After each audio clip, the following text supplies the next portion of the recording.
We're all set. Thank you. This webinar is being live streamed. Okay.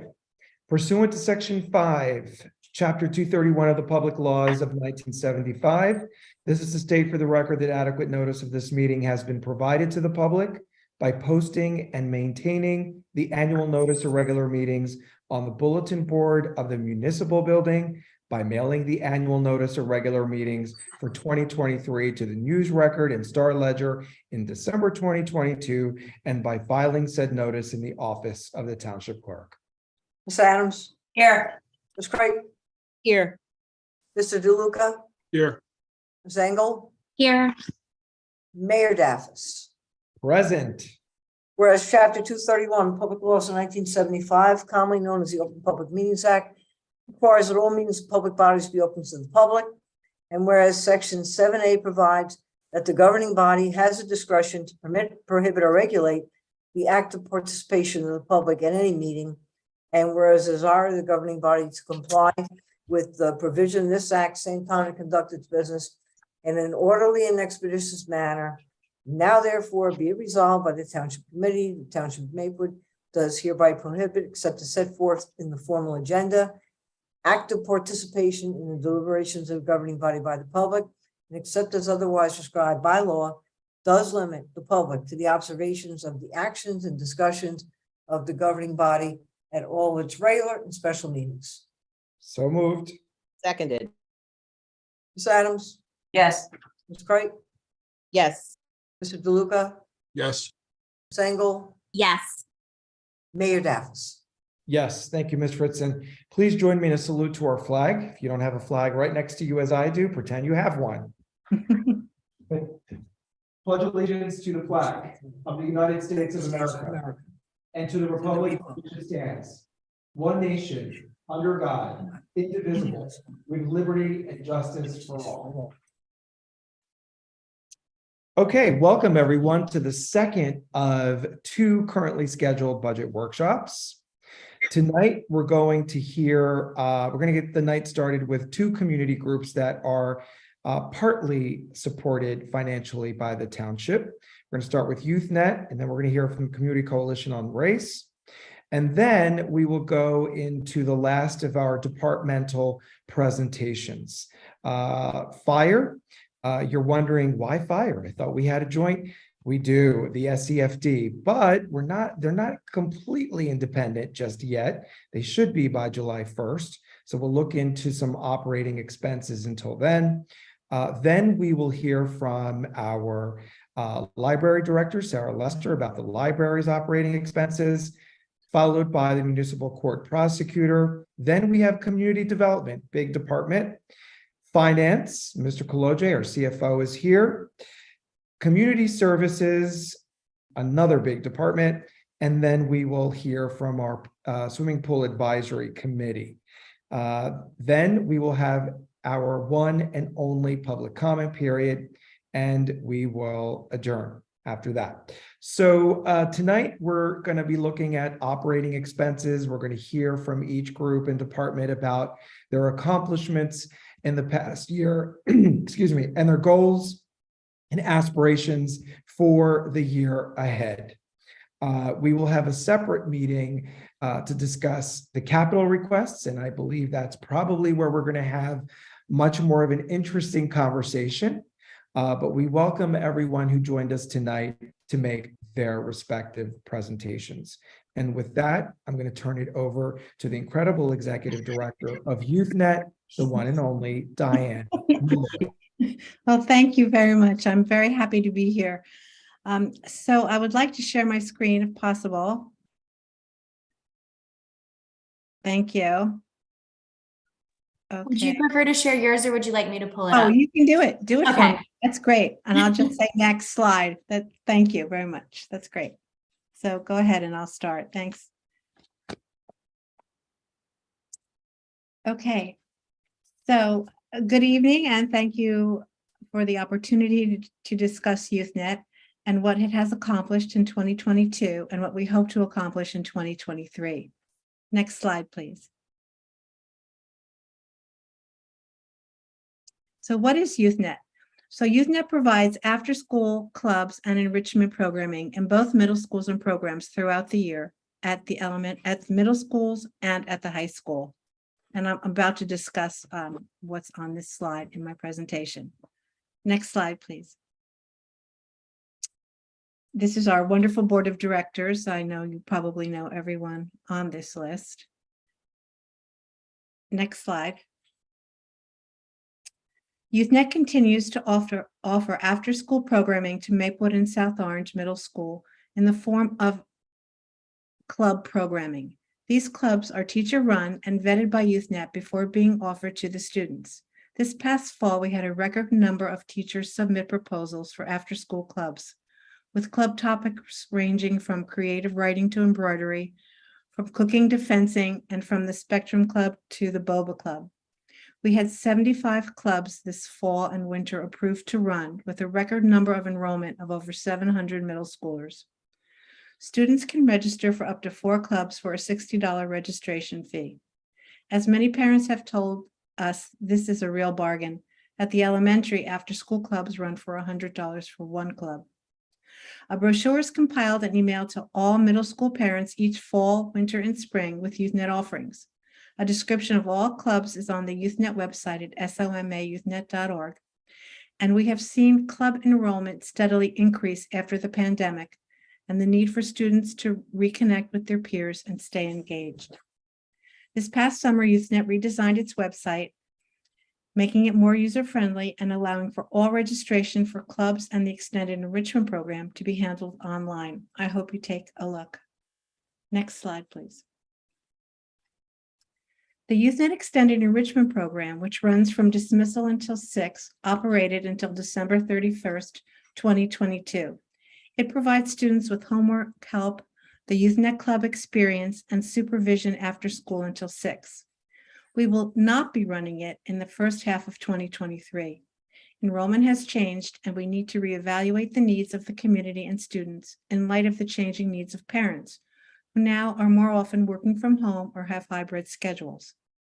It is an expensive program for us to run, with staffing costs increasing over the years, state guidelines for program licensure changing, and enrollment decreasing due to changing work schedules. It is our hope to reorganize the program and bring it back in the fall of 2023 with new programming, fresh ideas for extending enrichment opportunities for middle school population and their families. Scholarships are offered for all programs and no one is ever denied access. Next slide, please.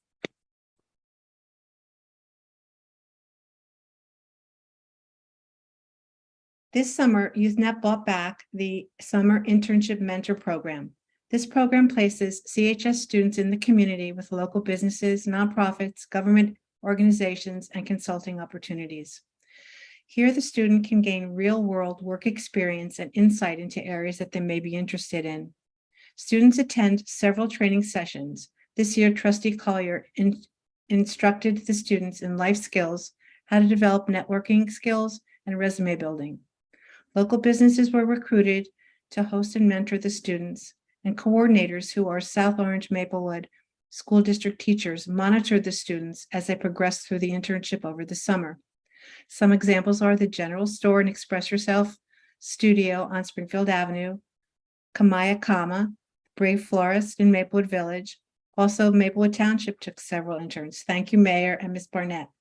It was a great experience for everyone. Downtown South Orange, Pet Wants, and Kitchen a la Mode are just some other examples. We believe if we could offer a stipend to the students, we could recruit more students who have a real need to earn money over the summer. We are seeking grant funding in partnership with the CHS Guidance Department to help do this. In 2023, we plan to expand this program with additional mentors added to the program. All mentors are listed on our website, along with the Village Green article and the new Maplewood Matters article about the program. I hope you saw it. Next slide, please.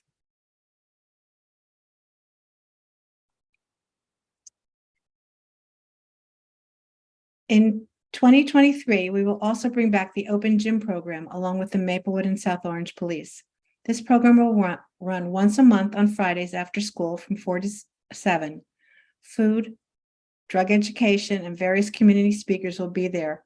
And it is our hope that the snack and chat forum will be included in the format as well. Next slide, please.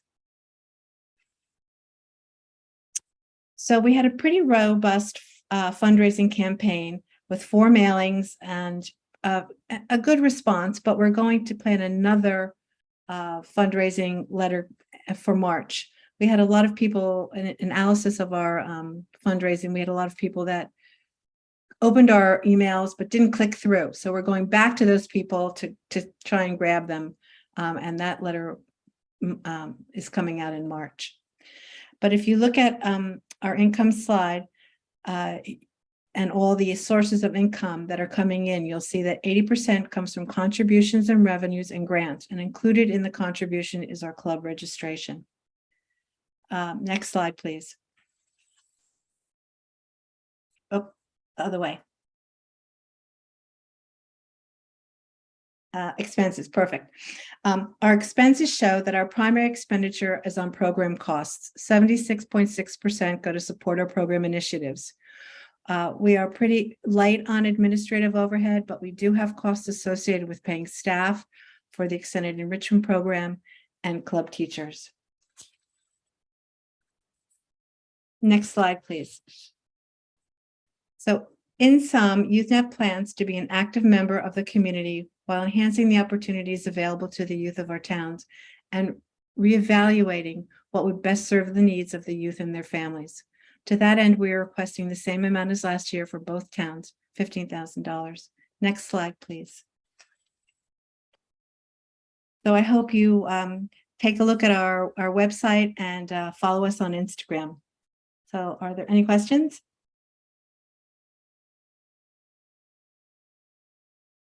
Any questions for Director Malloy or my colleagues? Well, I'll just say a comment since I was a mentor last year. I really like the internship program and glad to hear that you're looking for funding to expand it because I think that is a really good idea for this community. Thank you. Yeah, we are we're hoping that we can bring in some more money through our fundraising campaign in March. And we have one foundation that we are going to, and we're just going to, pound the pavement and find some, some kids really need to earn money during the summer. We had one situation where everything was lined up for this young man and he was so excited. And then his parents said, no, I'm sorry, you need to do some, you need to earn some money. And we couldn't help, we couldn't help him out. So we're going to try and pull him in this year with a small stipend if we can.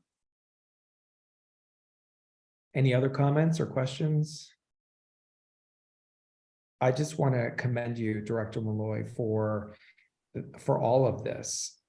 It's been really rough engaging with our youth, especially as we're coming out of the pandemic and in light of all of their other conflicting needs and their scholastic responsibilities and so on and so forth. You've managed to really, really engage and support. And I would argue that as a township, we should invest more in YouthNet because investment in our youth is the most important thing. If we don't invest in our youth, what are we doing? So thank you for your presentation. Thank you for your continued leadership. I know you pivoted a lot because you had to. And I just wanted to just say that on the record because what you've done is pretty incredible. And I had an excellent experience as a mentor last summer. And I hope you'll be back. I hope you'll all be back in some capacity. Yeah, it was a lot of fun. And that person is now chairing our youth advisory committee and trying to rebuild that. So it's all terrific. It's all really terrific. And thank you. Thank you for your continued support. We couldn't do it without, your help and your comments and your guidance. So thank you. You're welcome. Thank you for being here. You're welcome to stay. I'm going to stay a little bit. Yes. Sure. Wonderful. And next up, we have the Executive Director of the South Orange Maplewood Community Coalition on Race, Ms. Nancy Gagne. And I think, Nancy, you might be joined by someone else. Is that right? You might be muted. I'm usually the one telling people they're still muted. I apologize for that. Thanks for sharing the screen for sharing the presentation. Dean Dobrish is a member of our executive committee, and I think he thought we were going to be on at 6:30. So he may not make it, but I don't want to hold you up. So I'm sure he won't mind if I just take you through our presentation. And thank you for having us this evening. I'm Nancy Gagne, the Executive Director of the Community Coalition on Race. I know that the Maplewood Township Committee has already received our budget for 2023 and our service proposal that outlines everything that we're going to do in definitely some more detail that I'm going to give you tonight, but this is intended to give the public some idea of what we did in 2022 and what our plans are for 2023. So we'll go to the next slide. So for people watching who don't know who we are, we've been around for 25 years in Maplewood and South Orange, and our mission is intentional integration, inclusion, and equity. And our vision, as always, is to be a community that's a model for other communities here and across the country, in which integration, racial integration, equity, and inclusion are part of all aspects of community life. And we'll move on from there. We're really excited to that we have grown our board this year. We're up to about 20 trustees. We're intentional about building our board both between the towns, racially, and gender, age. We like to have experience and new people. And we have a few new members on our executive committee, and our wonderful chair, Kelly Quirk, is serving another year as chair, and we're so thrilled to have her. We have a new office administrator, Susan Pendleton, who's not only doing the bookkeeping, but helping us out with a lot of tech improvements, which we're excited about this year. Okay, next slide. We are structured in this way with about 5 or 6 mission focus areas: community engagement, marketing, residential schools, demographics, researching and reporting, and fundraising. And we're going to continue in those areas in 2023. And I'm going to give you some details of what we did in 2022 on the next slide. First, we started the year celebrating our 25th anniversary, and we were excited to have the Honorable Tahisha Way, Secretary of State, lead us off. Some many founding members as a part of that event that we had. The video, for people who didn't get to see it, is on our website. If you're interested in the history, we have subsequent to the event, a podcast series. I think we have about 3 of them posted. Again, if you go to the media section on our website, you can figure out how to hook up to the podcast series. We had Summit Native SZA as part of the podcast and the event. It also generated some positive news, roadmap to end segregation in suburbs on the Brian Lehrer Show, and also a feature in the New York Times. So we were really excited to be able to shed some positive light on the community in those media outlets. And we'll go to the next slide. Also in 2022, we had our 21st annual MLK observance. We were still virtual last year, but we managed to have 1,200 viewers and engage over 2,000 households in the Luminary Project, which is also a fundraiser for us. We hosted a community forum on safety and policing that included our dear departed Police Chief Duvall, and some Maplewood residents who are on the community board on policing.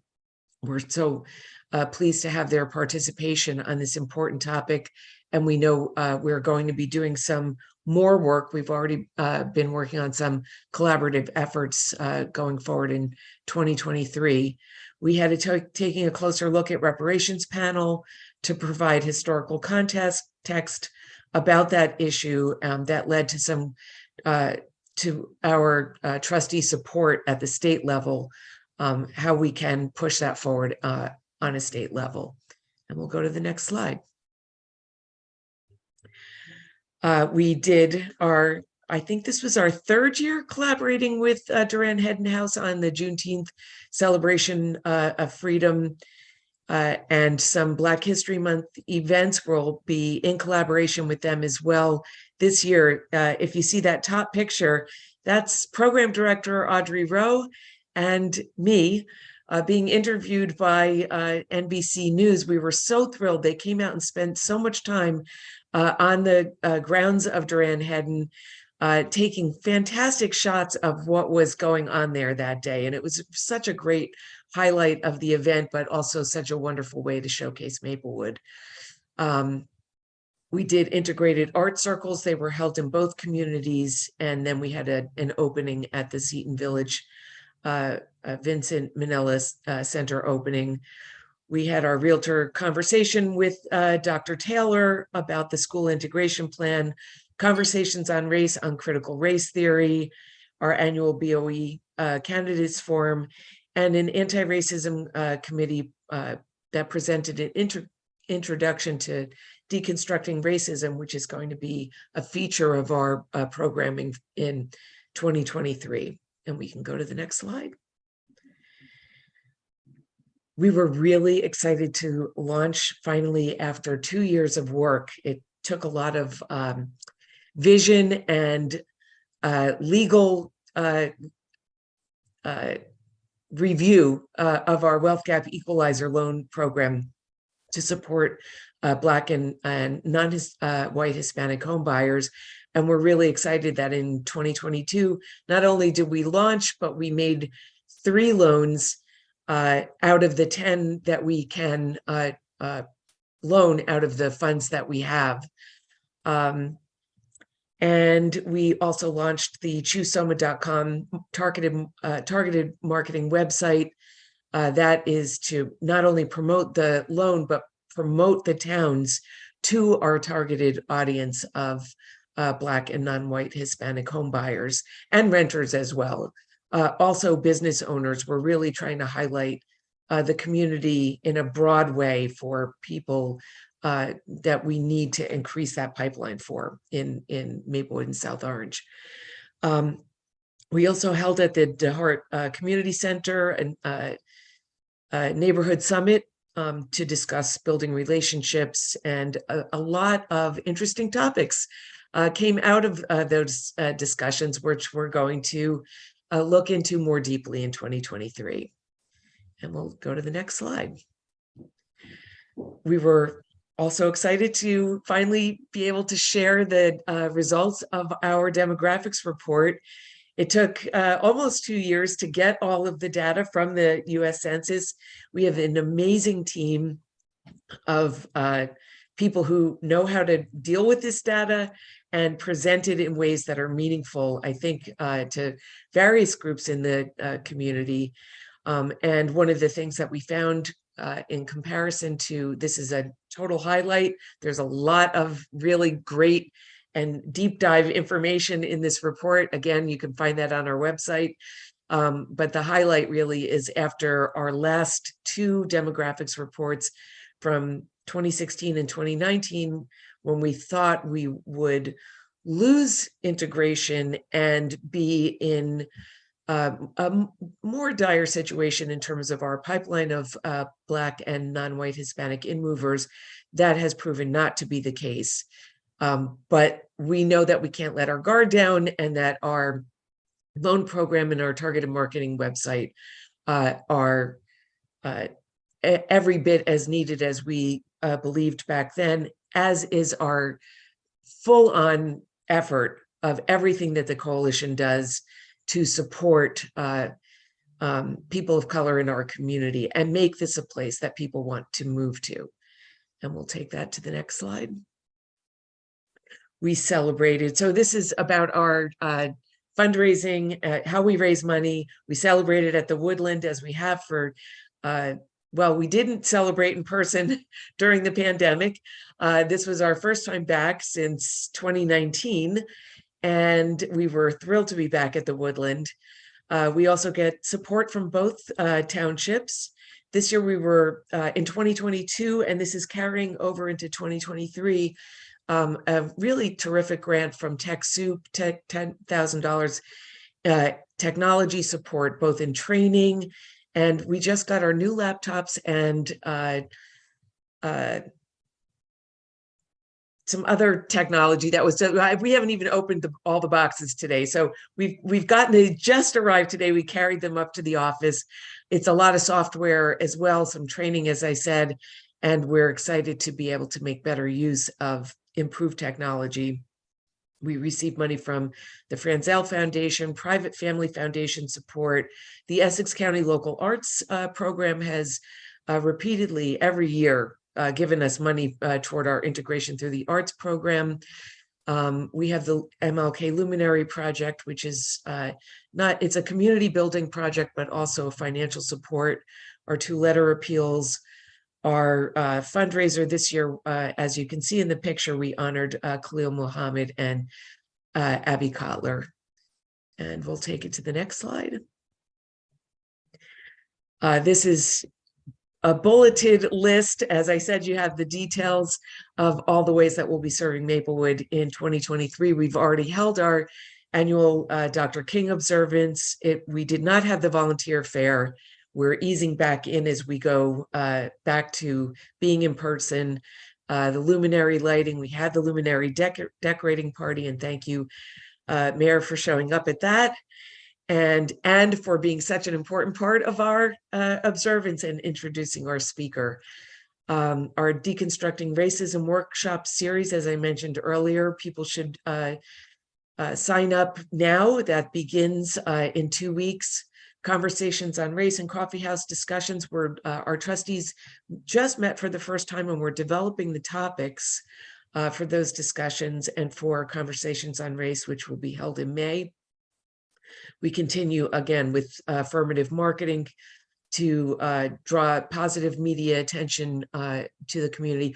One thing I didn't mention earlier about media attention in 2022, we got a good article or a write-up from New Jersey Future, which did assigned an intern to us to study.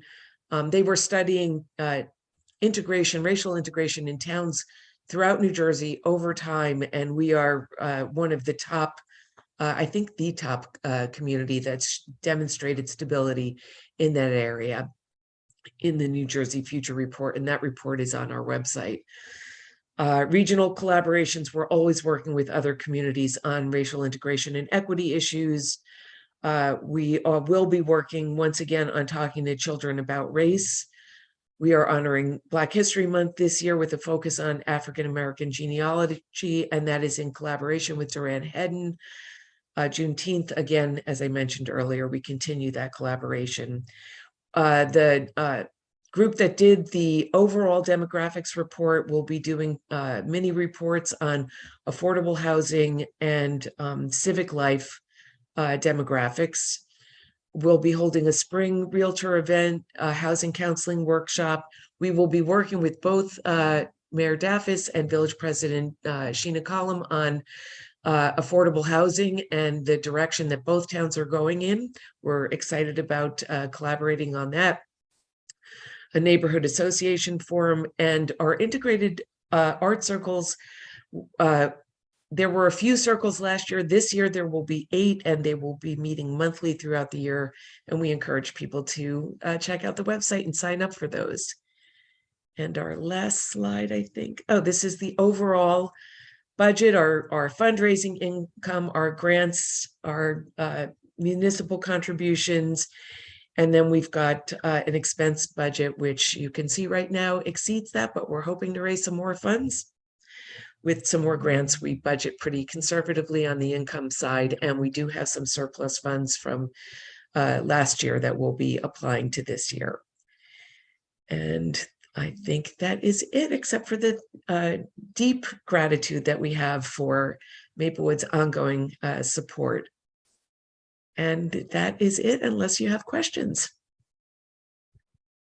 Thank you, Director Gagne. The gratitude that you expressed is certainly mutual. If there was ever any doubt about the coalition's relevance, you have resoundingly proved otherwise. You have grown, you have expanded, and we're really proud of all the work that you're doing for South Orange and Maplewood. So thank you for this great report and all of your accomplishments, and look forward to working with you to further your goals in 2023. Are there Thank any? you. I just want to introduce Jeremy Dobrish, who's a new member of our executive committee. I couldn't see that he joined while I was presenting. So thank you for being here. And I don't know if you wanted to add anything to what I said before we get other comments or questions. No, you did a great job. I mean, I'm just thrilled to be a part of the coalition. I've been in Maplewood for 20 years and been working with CCR for the last 2, and have just, the more I get involved, and I just keep wanting to do more and more work. It's a great organization, and Nancy, you're an incredible leader. And I'm very grateful to be a part of it and to have the support of the community to be doing this great work. It just feels really, really good. Thank you. He likes you so much, Nancy, that he took your name. You're right, I did. No, thank you. I'm so Jeremy. much. Yeah, I know. Thank you, Nancy. I just wanted to say thanks for the Community Coalition. I really feel like it's grown a lot under your leadership and your work. And yeah, it's what makes our community, right? It really exemplifies what we're here for. So thank you so much. Thanks. And I also want to thank Vic DeLuca, who has been our liaison for so many years now, and an ongoing supporter over many, many years. So. Yay, Vic. And Jeremy, it's good to have you here tonight, and good to see you, my friend. We're long overdue for drinks. We can work on that offline. Okay, are there any questions for Director Gagne? Any other statements or remarks, expressions of gratitude? We love you guys. Thank you for everything you're doing, and thank you for being here tonight to present. Thanks. Thank you. Okay, we're going to move over to the SEFD, and I think Mr. Schuster will be making a presentation. Yes, thank you, Mayor. For those who are used to seeing the fire chief at this point, clearly I am not the fire chief. I know the Township Committee is well aware of what's going on with the South Essex Fire Department, the transition. I'm just going to speak a little bit just so the general public can know where we are, at least budgetarily. So as with any major transition, and this of course is a major transition when you combine 2 municipal fire departments into one regional entity, there is a transition period. And we're in that transition period where they are certainly operating as one department, but for various reasons, they still need financial support for employees and other areas that they're not fully on their feet yet. However, we fully anticipate that that's going to happen during 2023. However, when we construct the budget, we want to make sure it was realistic and also had enough funds in it to cover whatever eventuality may come forward out of that merger. I will point out that we have yet to receive a proposed budget from the South Essex Fire Department. So what we've put together here is what we think is the appropriate amount. We believe during the year that a lot of these funds will shift from line item to line item as SEFD starts to stand up and our internal apparatus stands down. So where we are right now is we are budgeting a full year for all of the Maplewood firefighters. Although we are part of a sending party agreement, which sends the firefighters over to SEFD, we are at the moment, per the sending party agreement, responsible for funding those employees. It does get equalized per the interlocal agreement later on, but we did budget for a full year. We don't anticipate having a full year of salaries, though. We anticipate, as the mayor said earlier, sometime in July, that transitioning over to SEFD. However, when that happens, I'm looking at one of the first line items there, the uniform personnel salaries. What you'll do is you'll see a big chunk of that, or half of that, really go down towards the last line item, which is the SEFD quarterly contribution. So our contributions will go up, but the salaries will go down. It'll net out to about the same. You'll also see in the proposed budget a lot of line items that have been discontinued. That's because due to the agreements that are already in place, those are SEFD responsibilities. It doesn't mean that we're not paying for them indirectly through the SEFD quarterly contribution, but we just need to go ahead and show that we're not paying for these directly anymore. There are certain items that we are responsible for. Certainly capital items are in there, and a few other things related to buildings. Those remain our responsibility, as well as the employee related expenses. But that is the big transformation that this budget has gone through. I'll pause there to see if there's any questions. Obviously, please don't ask me any technical questions about firefighting. I won't be able to answer those. But this is the transitionary budget as we get through this year, as SEFD continues to stand up.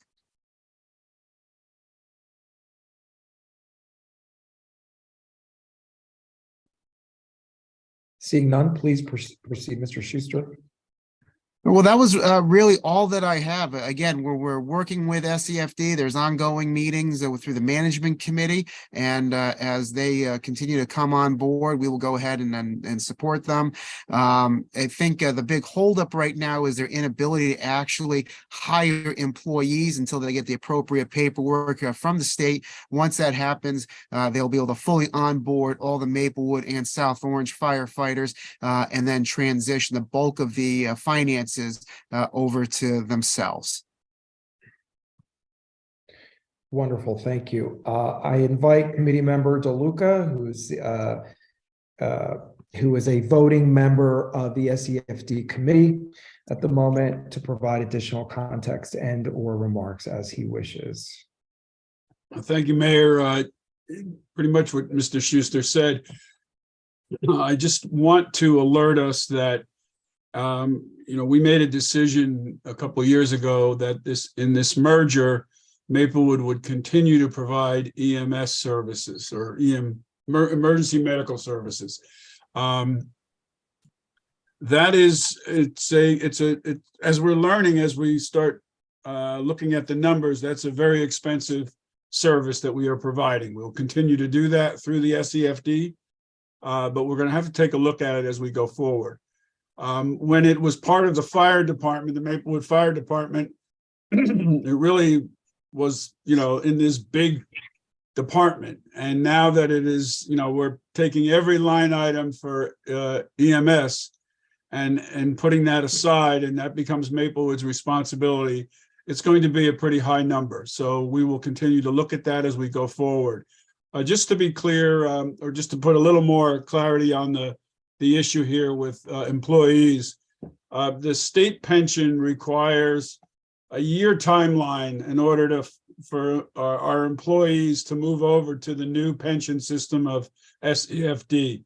So that's why we have each of our employees are still in place. The Maplewood employees are still on the Maplewood payroll, and the South Orange employees are on the South Orange payroll.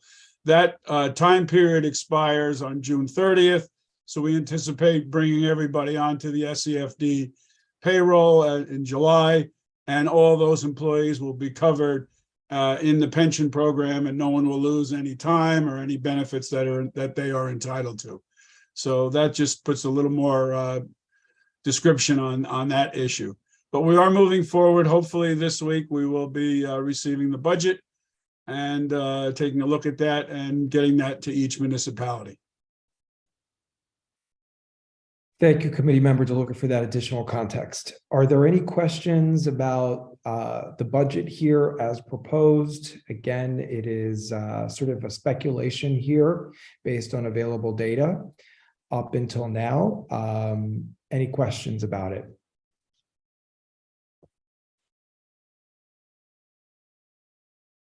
Okay. And Mayor, I will also point out, if you can scroll down a little bit, Bailey, as you all know, we have broken out fire prevention from the SEFD. That's not something which they are covering. That's something that each municipality is covering. So this budget does include 2 employees performing the fire prevention services along with the associated expenses with that activity. Right. Fire prevention, meaning like fire code and. Yeah. Yeah, Yep. okay. I just wanted to clarify. I didn't want anybody to think in the public to think it was just like teaching people how to put in a smoke alarm. No, code inspection as well as education. Yeah. Okay, well, thank you, Mr. Schuster. We're going to move on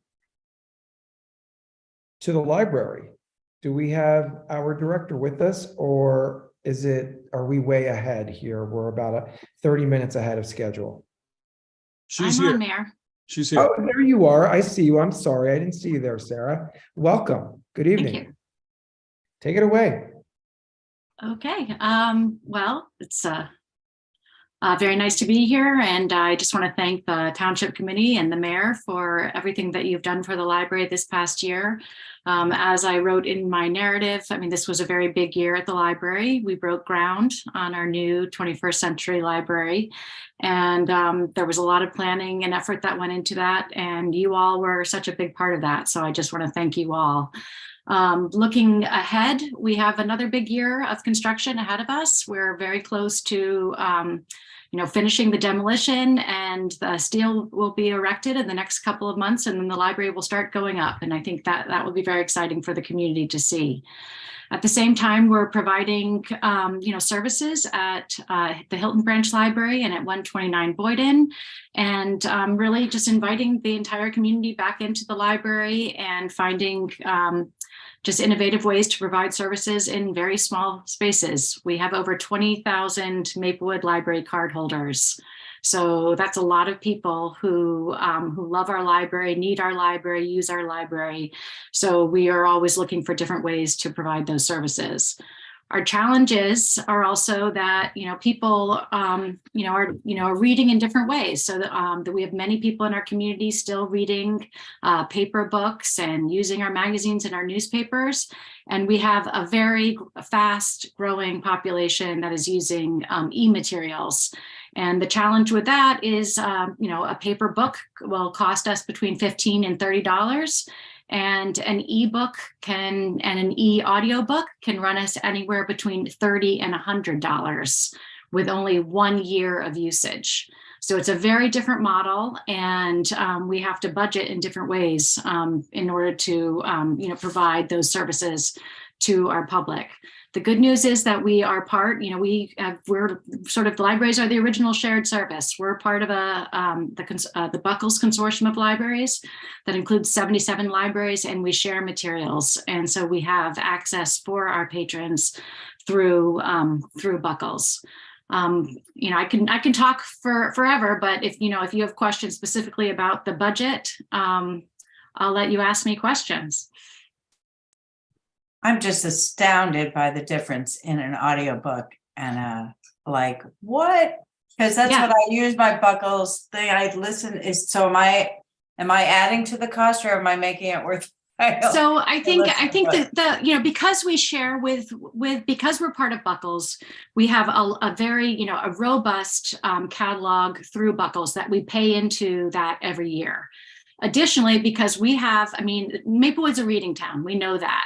So we have, a very big population that uses probably, Maplewood uses the Buckles materials sometimes, more than other Buckles libraries do.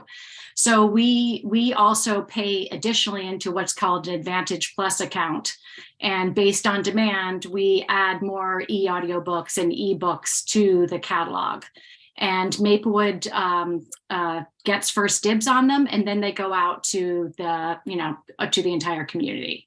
And that's the way it works with other libraries. So if someone in Livingston isn't using a popular material, then Maplewood has access to it.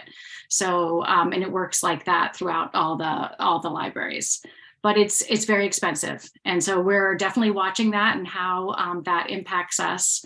The other just kind of, positive thing that we've been doing is really concentrating on, I'm sort of switching gears, but on local history and preserving our local history. And we've just digitized, I'm just looking at my notes, 3,500 historical photographs. So those will be online very soon through our digital archive at the library. So, we're really, trying, very deliberately to preserve everything, all the materials that we have at the library, while also providing the very current materials that people want right now.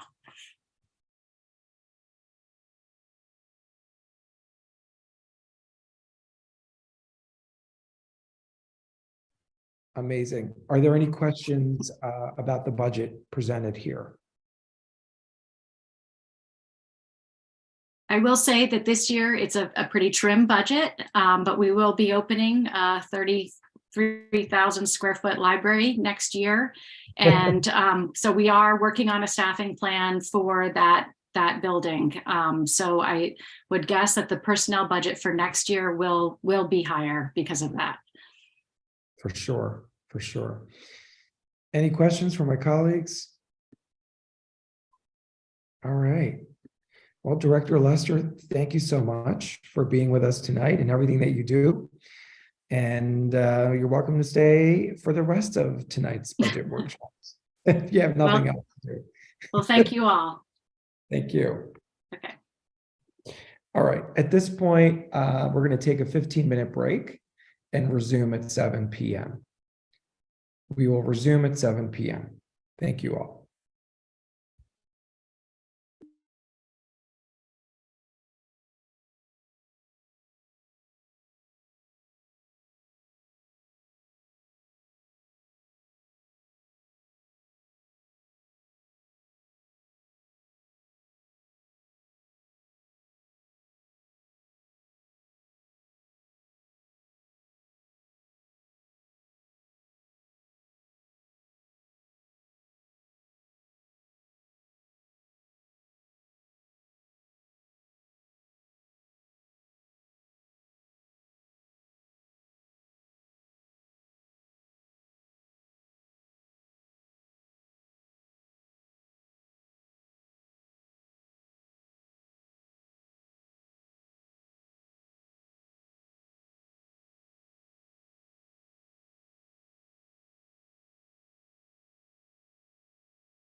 Hey, Ryan. Hey, Joe, how are you? I'm good. We're in a 15-minute recess. We're coming reconvening at 7. So I guess we're in a 7-minute recess at this point. How you feeling? Less of a runny nose today. So you know what? We must be making progress. Got it. I'm happy to hear that, Joe. Yeah, you and me both, brother. Hey, Joe, did they say 7 or 7:15? I thought he said a 15-minute recess to 7 o'clock. 7 o'clock, 7 o'clock. Okay, 7. good.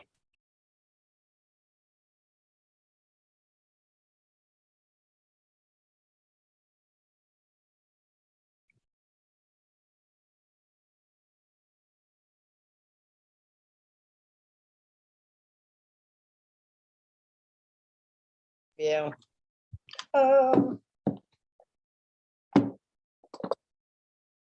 Hi, Annette, how are you? And that, Ryan, Annette, they're on a bit of a recess till 7, just so you know. yes, thank you. Actually, I'm doing a video preview here. How you doing, Ryan? We're doing okay. Good, Feels like we're making some progress. very good. Feels that way to me from where I sit. I've always felt outward facing, we're doing okay. It's the internal. But certainly it seems like we're making some progress, getting a little bit better. So Yeah, good. we're not throwing everyone into breakout rooms like we used Yeah, to. I think the new schedule that that you worked out is really very good. I don't know yet. We'll see if we have enough to support the in-person, but I think the in-person is going to be more relevant as we go forward. I think we're going to need it and it's going to be necessary. How much we're going to need, I'm not sure yet, but to try and consolidate some things from some other days to that day, namely trials, it makes sense. So Yeah, you know what? I suspect for the first few months, it's going to be kind of an every other month thing. That's my thinking. yeah, I think if we need to tweak it, we tweak it. But for right now, I think it's a good step in the right direction and sounds like you're on board. So I appreciate that. Oh, yeah, totally. And I think I think it's a great idea, actually. So that's good. And then, we got all the other stuff, the discovery issues and all of that is all worked out now. So that's really good. So, yeah. Are you next, Brian? I think I'm next. I think you're after me. Yeah. Unless you want to weigh in on anything we're doing here. Yeah, no, I might say 1 minute since it says you and then prosecutor, but completely unnecessary. I got to try to work on looping you and Gross in. I want to try and get a weekly schedule on the online stuff, the police stuff. What stuff? Either the request for a downgrade or the online plea by mail. You know, the portals you got to log into. Yeah. Just trying to loop you in a bit more. We're seeing a bit more volume. Oh, so how about if I just say I'll check it once a week? That would be excellent. Yeah, I can do that. It's bizarre because I don't know what it is. I'm trying to identify whether it's a time of day issue, but sometimes it throws me right into the portal when I request to go into the portal. And sometimes it throws me into that other menu, the PSCAM menu. Yep. The vertical PSCAM menu. And then even when I put in my attorney ID number, it will not give me access. It's very kind of quirky. I'm going to give them a call because I actually haven't had a problem with it in a good while. Okay.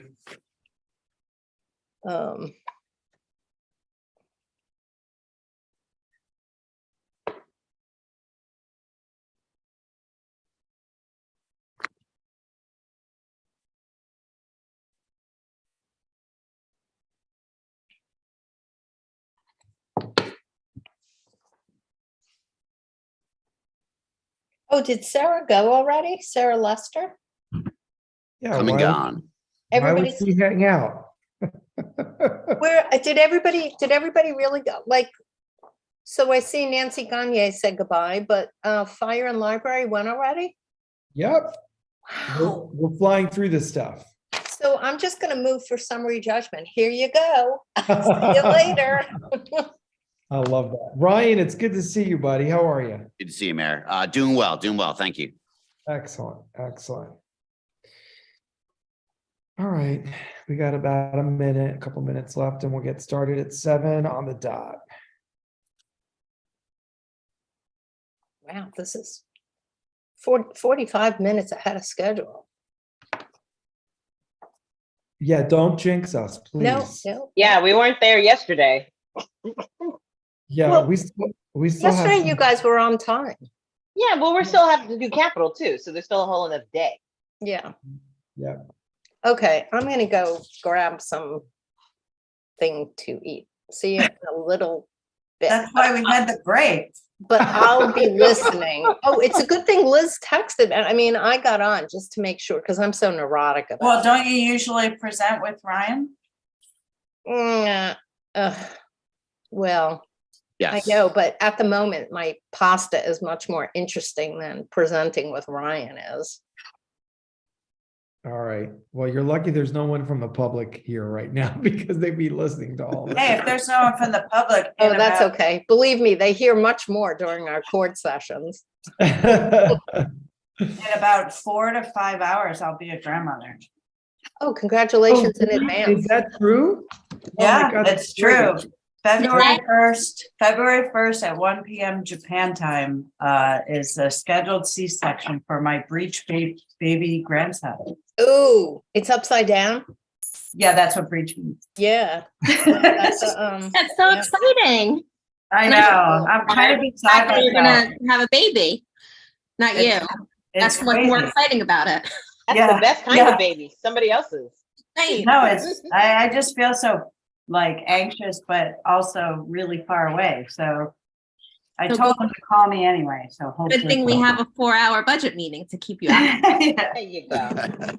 Anyway, his Okay. name will be Masa.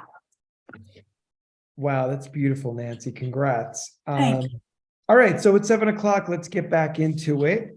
And we are resuming our budget workshop this evening, folks. If you're still watching us on YouTube or wherever you are tonight, we are now going to continue with our municipal court. We're going to hear from our shared court director, Mr. Ryan Bancroft.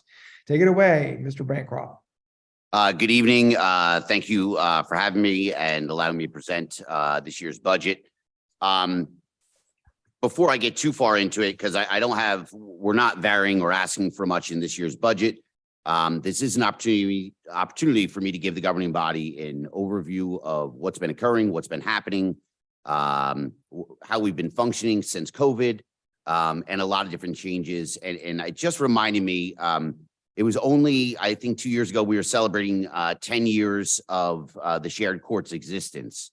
And a lot has changed during that time, obviously due to COVID, but a lot has changed for our staff. And I spent a lot of time in the court's narrative, and I would direct the governing body, when you have time, to please read over it. I don't want to rehash it, but what I do want to get to is the deficiencies in staffing and turnover and how much it impacts our shared service. We created this with an intent to obviously save money for the two townships that we provide service to, but that means we're lean in our makeup, and where the shared court gets hurt is when we start going through turnover. And to give you an example, or just to provide an overview, during the first 10 years, I think we turned over a staff member once every 2 years. In the last 2.5 years, we've turned over 6 full-time staff members. And that causes deficiencies across the board on multiple levels. And it's really between that, the court's now going obviously fully virtual. I'll get into that a little bit more in just a minute. But then, and also criminal justice reform, how these have all impacted us at one time has really put us in a hole. It's caused a lot of issues, deficiencies, normal everyday procedures were becoming problematic. That's the bad news. So you never like to open that way, but that's the bad news. The good news is effective in February, we got back our full staff. We have a complement of 6 full-time employees. I did ask for an additional body in my budget, which in our discussions and even in my presentation to the administration does not look like that is going to be approved.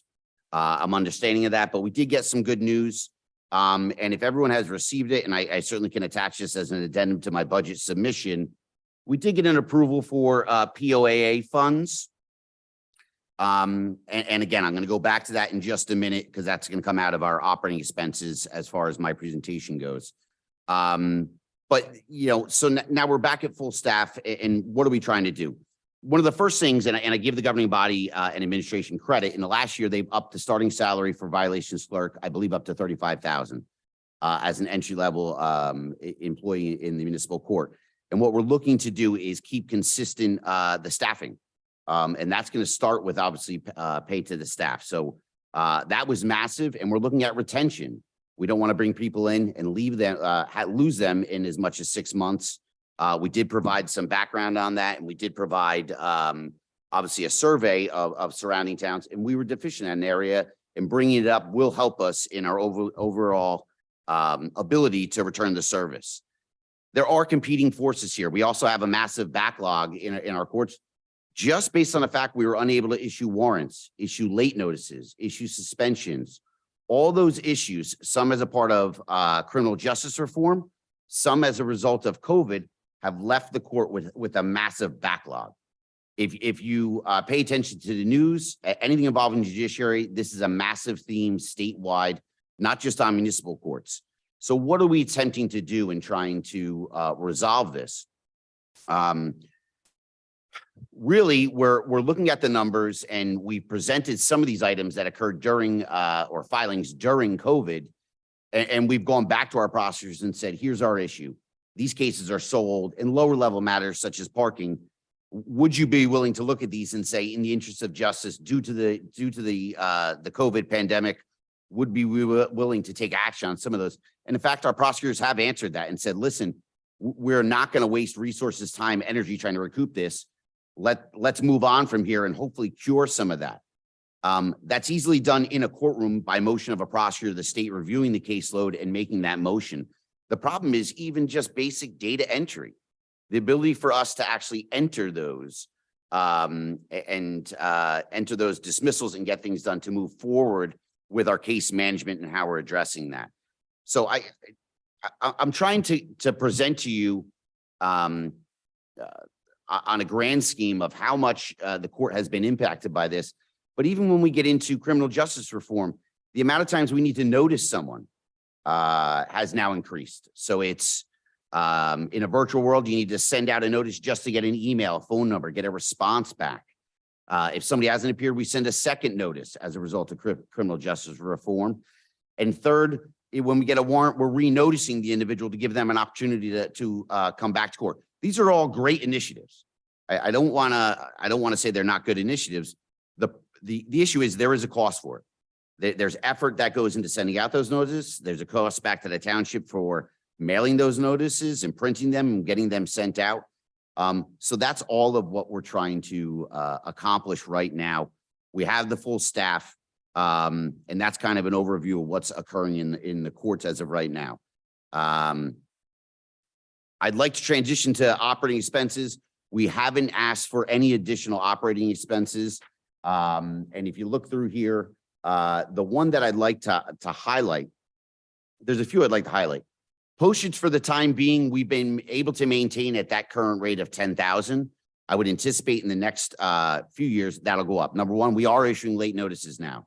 I just explained how we weren't because it had been turned off due to COVID. Now we are, so you're going to see an instant increase there as far as late notices. And late notices are the nasty gram people gets in the mail to tell them you didn't take care of this summons. It adds on $10, and then it hopefully points people back to the court to either come into court to contest the summons or pay the summons. That helps us in two ways. One, it clears the case. That's backlog. Two, potentially increases collections that's returnable to both townships. So by us doing those and now doing them on the regular basis, that we should see some real results. And just in the last month and a half, having full-time staff, we have issued somewhere in the area of 1,500 notices regarding the late notices. So we're really excited to see kind of the results of our recovery from this process start February 1st and see where we're at. See how our backlog goes down, see how our collections go up, and certainly, hopefully we can benefit from that. With those notices, obviously postage can go up. The cost of postage has gone up. It's now up to 60 cents. So we need to be aware of that and mindful of that. And the reason we've been able to save some money here over the last few years is our filings have gone down. So where we used to average somewhere in the area of 38,000 filings gross for both Maplewood and South Orange, we are currently on or about 28,000 filings. So you can see that there's a noticeable drop in obviously filings. And that's where we've been able to recoup that. So I would just comment on that saying, I do see that increasing, maybe not this year, but certainly next year. Everything else is maintained or been static. And what I would note is professional services. Those are your interpreters.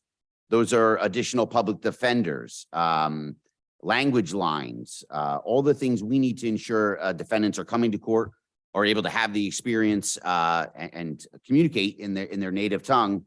The more filings you get, this is a little bit unpredictable, typically the more professional services you'll see. And that often happens when we're, seeing an uptick in filings in the court. So please be mindful of that, because I am seeing recovery in filings as compared to pre-COVID filings. The point I wanted to return to was the POAA match funds. That's a part of the email I sent out. And POAA funds, what we've been authorized to expend, we have these on account already. This is not monies paid for by taxpayers. This is $2 of the late notice that I just mentioned that are returned back to the township for the administration of parking tickets. And what does that involve? That involves not only just filing, scheduling, obviously the data entry that I just mentioned. We're talking somewhere in the area between about 5,000 tickets that are in backlog status per township. That's over 3 years of not issuing those late notices and getting those tickets to close out. On the front end, the prosecutors have gone in and said, here, we're going to dismiss some of these to kind of clear out some backlog where people may have been negatively impacted during COVID. But on the front end, we have to start issuing those late notices to start clearing those cases and hopefully recouping some of those funds. What I'm looking for from the township in that line item is to provide it's a 50% support of essentially it mimics sort of like a grant. They're approving us to spend 18,000. This is the assignment judge and vicinage, but they're only giving us 75% of that because we only deal with 75% parking tickets as a part of our overall filings in the court. So as a result, what they're indicating is that we cannot have access to those funds until the township says, here, we need you to match that additional, I believe it's around 25%, which amounts to about $2,200 per township. And I have submitted it in there as $3,000. But this will allow us to clean up some of the things we weren't able to get to that I've exhibited in my narrative by bringing in not only one person, but multiple people to come in and handle basic things, records retention, trying to get caught up on audit comments, such as tickets issued and tickets assigned, the collection of the tickets from the officers. So there's a lot of things that are basic that we need to really, for lack of a better term, get our house in order is the way I'd put it to you. So that is something that I wanted to highlight. And the request is there, and you do have a copy of that. We don't have any capital requests. I know that's on another day. One of our goals for next year is obviously to get these matters in line, but also return to being able to function as normal. There were issues where we have to turn over monies by the 15th of the month that we issue. I haven't been able to issue those checks because we've been down bodies. These are all issues that I think we have a vision and a plan to overcome this, but we're going to need the extra help. So we are looking for your support with that. Regarding the additional goals, the state has put out, made a few advances. One is an electronic plea by mail or a request for a downgrade or reduction by a prosecutor electronically, as opposed to us running sessions virtually, which we're doing now. This is another access point where a defendant, as opposed to coming into a court session, can submit this request online. Again, this is a benefit to the public who may not have time, who has work, a lot of other issues going on. It's in its infancy right now, where I don't think it's necessarily, it's a little clunky, the system, but certainly we want to embrace this as a local court. It reduces our session volume, and obviously there's a benefit to the public. So we are working on that. I'm pleased I was a part of its creation. I've worked on a paperless committee down in Trenton since pre-COVID, and I'm not pleased with it yet, but I think I will be in the near future. The other thing we need to get used to is we've learned how to go virtual. We've learned how to have sessions virtual 2 to 3 times per week. We now have to learn how to come back into court, just as I know the Township Committee is committed doing the same. This comes with hurdles. Obviously, there's a safety, security element. We have to think about screeners that we previously had. We used to have screeners here on contract. That contract went away during COVID. We don't have those screeners anymore. And I don't think we necessarily have the need. I want to tip my cap to Maplewood Police Department, the administration, obviously Chief Sally, Deputy Chief Malloy, and there's training officer Rella, who assisted in training officers to come in and actually go through the process of learning how to set up, break down, and perform screening during the days in which we'll come in. This is a large savings from pre-COVID and the amount we were using towards security. What we're using is local officers to come in and perform this service, obviously at a reduced rates, because we're only planning at right now, at least 1 session per month in order to do this. And the reason we're doing this is as of November 18th, 2022, the Supreme Court issued an edict or an order essentially saying certain cases must return back to in-person hearings, DWIs, domestic violence, trials, anything which the court feels would be better served in person if it has to do with voluminous discovery, things of that nature. So there is going to be a need. That is going to be one of our goals to see how that works. And I think we're not sure what that is. I'm not sure the state knows what that is, what we're going to look like yet.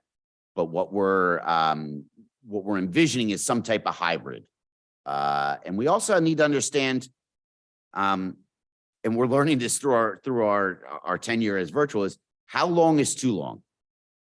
Is it 2 hours? Is it 3 hours? Is it 4 hours? One of the efficiencies South Orange pursued, they've reduced their judgeships from 2 to 1. And I want to thank Judge Barry Austin, served during my tenure in the municipal court. He stepped down effective September 1st, 2022. I want to thank him for his leadership. What South Orange opted to do was reduce their judgeships down to 1. That's certainly savings for them. But we need to figure out how to be more efficient. When we started this, we committed to finding and capitalizing on any efficiencies where we could. This is an efficiency where they may save money as far as sessions and usage of time in Maplewood for our sessions. But we have to be more effective in how we're operating sessions. If you're reducing sessions, you're increasing volume during that day. And I think the question is, while it's always better to be virtual where you don't have to go somewhere, you don't have to park, you don't have to go through all that, being online for 4 or 5 hours can be taxing. I think we've all learned that during this process over the last 3 years. So we need to figure out, again, is it a hybrid? Is it virtual? Is it in person? And what's that going to look like? I think I've covered operating expenses. I've covered obviously where we are and where we're headed and some of our goals. One of the items I wanted to highlight, and I want to extend my thanks to administration as well as CFO Kaloje. We were able to fit into last year's budget a digital recorder, which is required statutorily by the administrative office of the courts. We were able to, this was 2 years ago, using CARES funds, update our virtual courtroom, which I'm using right now, and our AV system. One of the components that we were not able to update was a digital recorder, which records the sessions during court. That way, if anybody needs to take an appeal or get a copy of a transcript, we have it recorded. And it was about 8 years old and we needed that updated. So that too can be removed from our request. I've covered a lot. Please let me know if there's anything else you want me to touch upon. Thank you, Director Bancroft. That was very detailed, as you always are, and you gave us some incredible context, important context. And you certainly tried to bring us back on schedule, my friend. No, I mean that with compliment. I mean that with no disrespect. If I have a fatal flaw, that's it. No, it's all good. No disrespect. Please don't take it that way. You're incredible, and thank you for just being as resourceful as you have been through all of the challenges that you have enumerated for us this evening. I don't have any questions on this budget. Thank you for explaining the POAA match. That was going to be one of my questions, but you covered that. Are there any questions for my colleagues? No, I just say thank you, Mr. Bancroft, for your very thorough and just really competent and wonderful management of our courts. So thank you. Appreciate it. And I appreciate your support. Hopefully we can right ship a bit and get there. I didn't mean to run on, but I do think it's important that you know the good and the bad. I think that's essential. I think we need to be upfront and honest about when we're doing great and when we're not. And it's been a tough few years, so I appreciate you taking the time to just hear me out on that. And no, but it's important for us to know that because we have no other way of knowing it unless we are in your office. So and one last thing, just trying to get through this.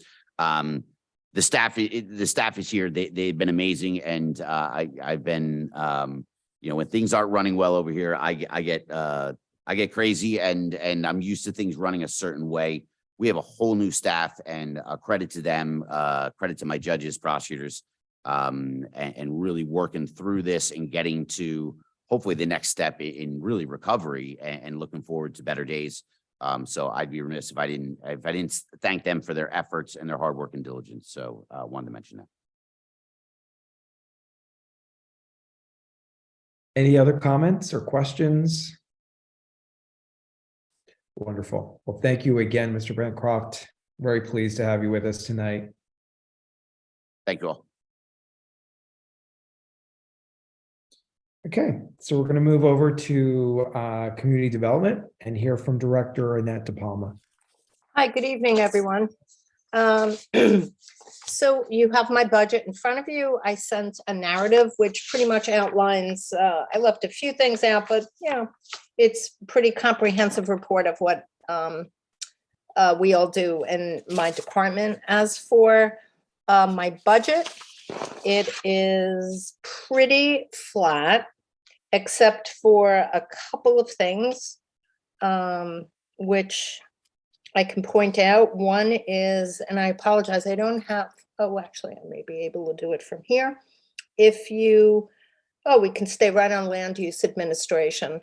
So I know we are not talking about salaries specifically this evening, and I've heard everything that the Township Committee members said last night, and also what Interim Administrator Schuster and our CFO has advised us about that. So suffice it to say that to pick up on something that Mr. Bancroft was talking about, we do also have some unfunded mandates that are coming down the road for us in our department, which are going to require additional staff. When I was watching last night, I heard Joe say, our CFO, something which I had thought of before, but not in such a crystallized way, which is that the state, is now putting out all kinds of things which it believes is necessary for municipalities to step up and provide for its residents. But at the same time, where before they used to actually pay for them, now they're not. So, it does leave it to us to, kind of frantically provide the services that we're statutorily required to provide. Okay, all that said, I guess we can go down to the UCC portion. So you'll see that everything, as I said, is pretty much flat, with the exception of an increase in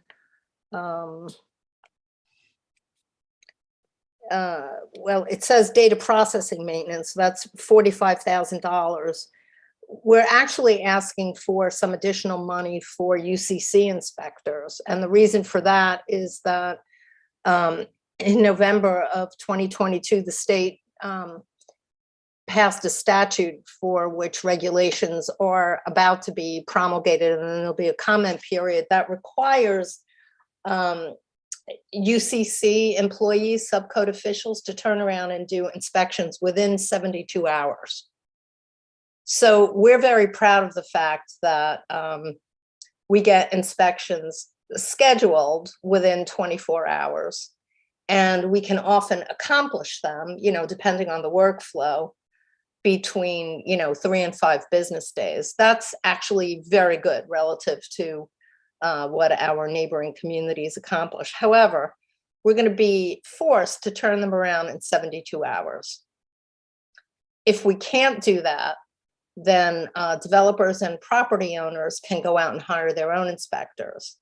So that's not good for a bunch of reasons, not the least of which is we will then be in a position of having to do final inspections and comment on other inspectors' work.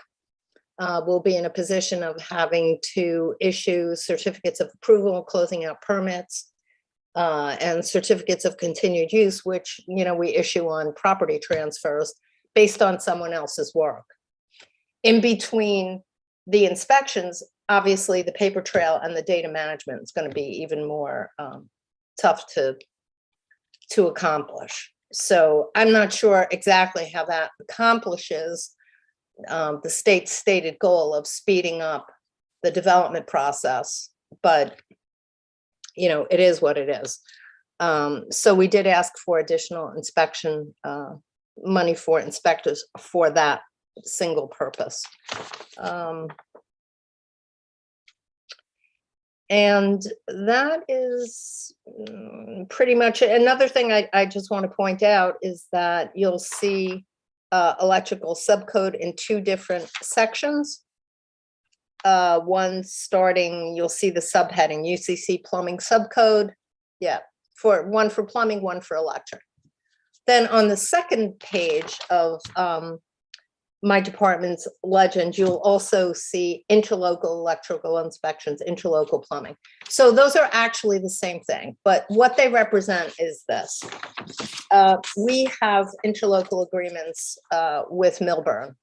We share plumbing subcode and electrical subcode inspector. We just renewed the contract for 4 years. It actually is Maplewood gets very good value out of that contract, which continues. Milburn pays 76, excuse me. We are the host municipality. Milburn pays 67% of salaries, wages, benefits, et cetera, et cetera. We pay 33, and we get a little bit of money for administering the contract as well. We try to do as much as possible without asking for that much. So hopefully this budget, It's about $1.1 million for the department. Hopefully we'll be able to do what we need to do by the end of 2023 without incurring too much additional expense. One other thing that I do want to bring up, which we talked about in our code subcommittee, another thing that the state has put on our plate is a lead assessment, ours being municipalities. So by 2024, July specifically of 2024, we will have had to do an initial inspection of every rental property that was built before 1978. So, you know, we're on the road to trying to get that done. And originally assumed that I thought, oh, this is not going to be a problem. We'll just be able to do this since we have the lowest standard of review, a visual inspection. We'll be able to do this during rental registration inspections, during fire inspections, you know, anytime someone from the municipality, we thought we could do that. But then the state adopted about 40 days ago, the final regulations, which puts in place very onerous data requirements on the state that involve monthly inspection logs sent that records, you know, every single thing related to the property. We have to collect money. It's like a massive undertaking. So, and now the promise from Trenton is that, oh, we're going to have some money made available for us. The inspections are really the least of it. The data requirements are really pretty onerous. We truly do not have the staff to comply with all the paper swapping that needs to go on, setting up the escrow agreements, cutting the state a check every month. And I kind of feel like, you know, we're sort of on the fulcrum here. We can either do it right, which I do not believe, you know, we're set up to do at this moment, or we could do it and hope for the best. I prefer to do the former. So,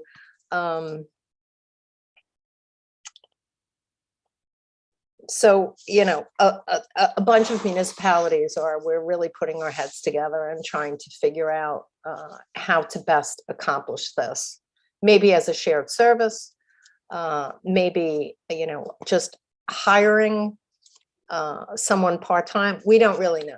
And there's no guidance, truly no guidance, just a lot of requirements. So that's coming down the pike as well. Mr. Paul, I just wanted to follow up on that a little bit. So that's due by, we have to fully comply by July of 2024, or we start complying by then? No, we have to have an initial inspection of each unit by July of 2024. And Mr. DeCourt just did a spreadsheet on all those properties. Yeah, I just, you know, again, I mean, I thought we could just cruise along and just work a little harder. Right, I understand. It's the paperwork and it's the record keeping and the charging. We'll have to charge because the state is charging something like $20 per or something. Yeah, well, you know, we will be, obviously, the state allows us to charge a reasonable fee for it. We don't know what that means, reasonable. You know, we've heard anywhere from, you know, $10 to $150 per unit. But on top of that, we also need to collect $20 from the property owner and hold it in escrow for the state to go into the lead hazard assessment fund. Okay. So, you know, it's a big thing as finally adopted. So time out here. I'm sorry, I'm not trying to muzzle anyone, no disrespect, but I think we're going outside the scope. Okay, I just, you know, it was just me saying, you know, we're going to need some additional help. Other than that, yeah, that's the only reason I asked about it, to see if you're looking into share service to comply with a lot of the record keeping and the I think that part should continue, and then more information on what fees were permitted to charge to cover those expenses that, result in the extra work. That would probably be helpful in the coming months. So Director De Palma, DCA issued some information. I don't know if you became aware of it last week, including technical assistance, and they started scheduling some webinars to cover some of these issues. There's a mapping tool that we unveiled in conjunction with the Office of Innovation to help municipalities identify the properties. And as you noted yourself, there's some talk of appropriations to provide some incentives for municipalities to comply with this. So we can discuss it in code. I didn't want to I think we talked about it a little bit too much here, frankly. But as you know, as you're able to determine better what your needs are going to be in order to meet the requirements of compliance here on this issue, certainly later in the year, we're able to finance that, right? Like, we don't have to know everything right now to adopt the budget.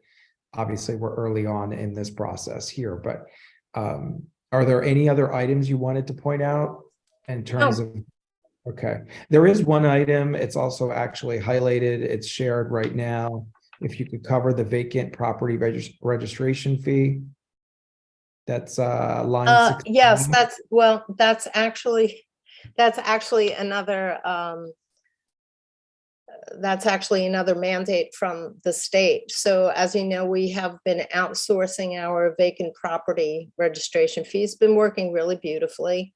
They identify the property, the responsible party, they do get the fine, and they've been sending us a check once a month. It's working so smoothly.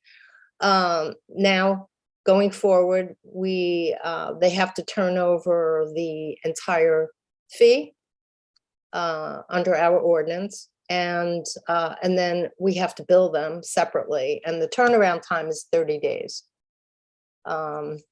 to get the invoice, and there are a whole bunch of things implicated in that, possibly whether they're gonna continue to be a professional service, all of that stuff. But that's what that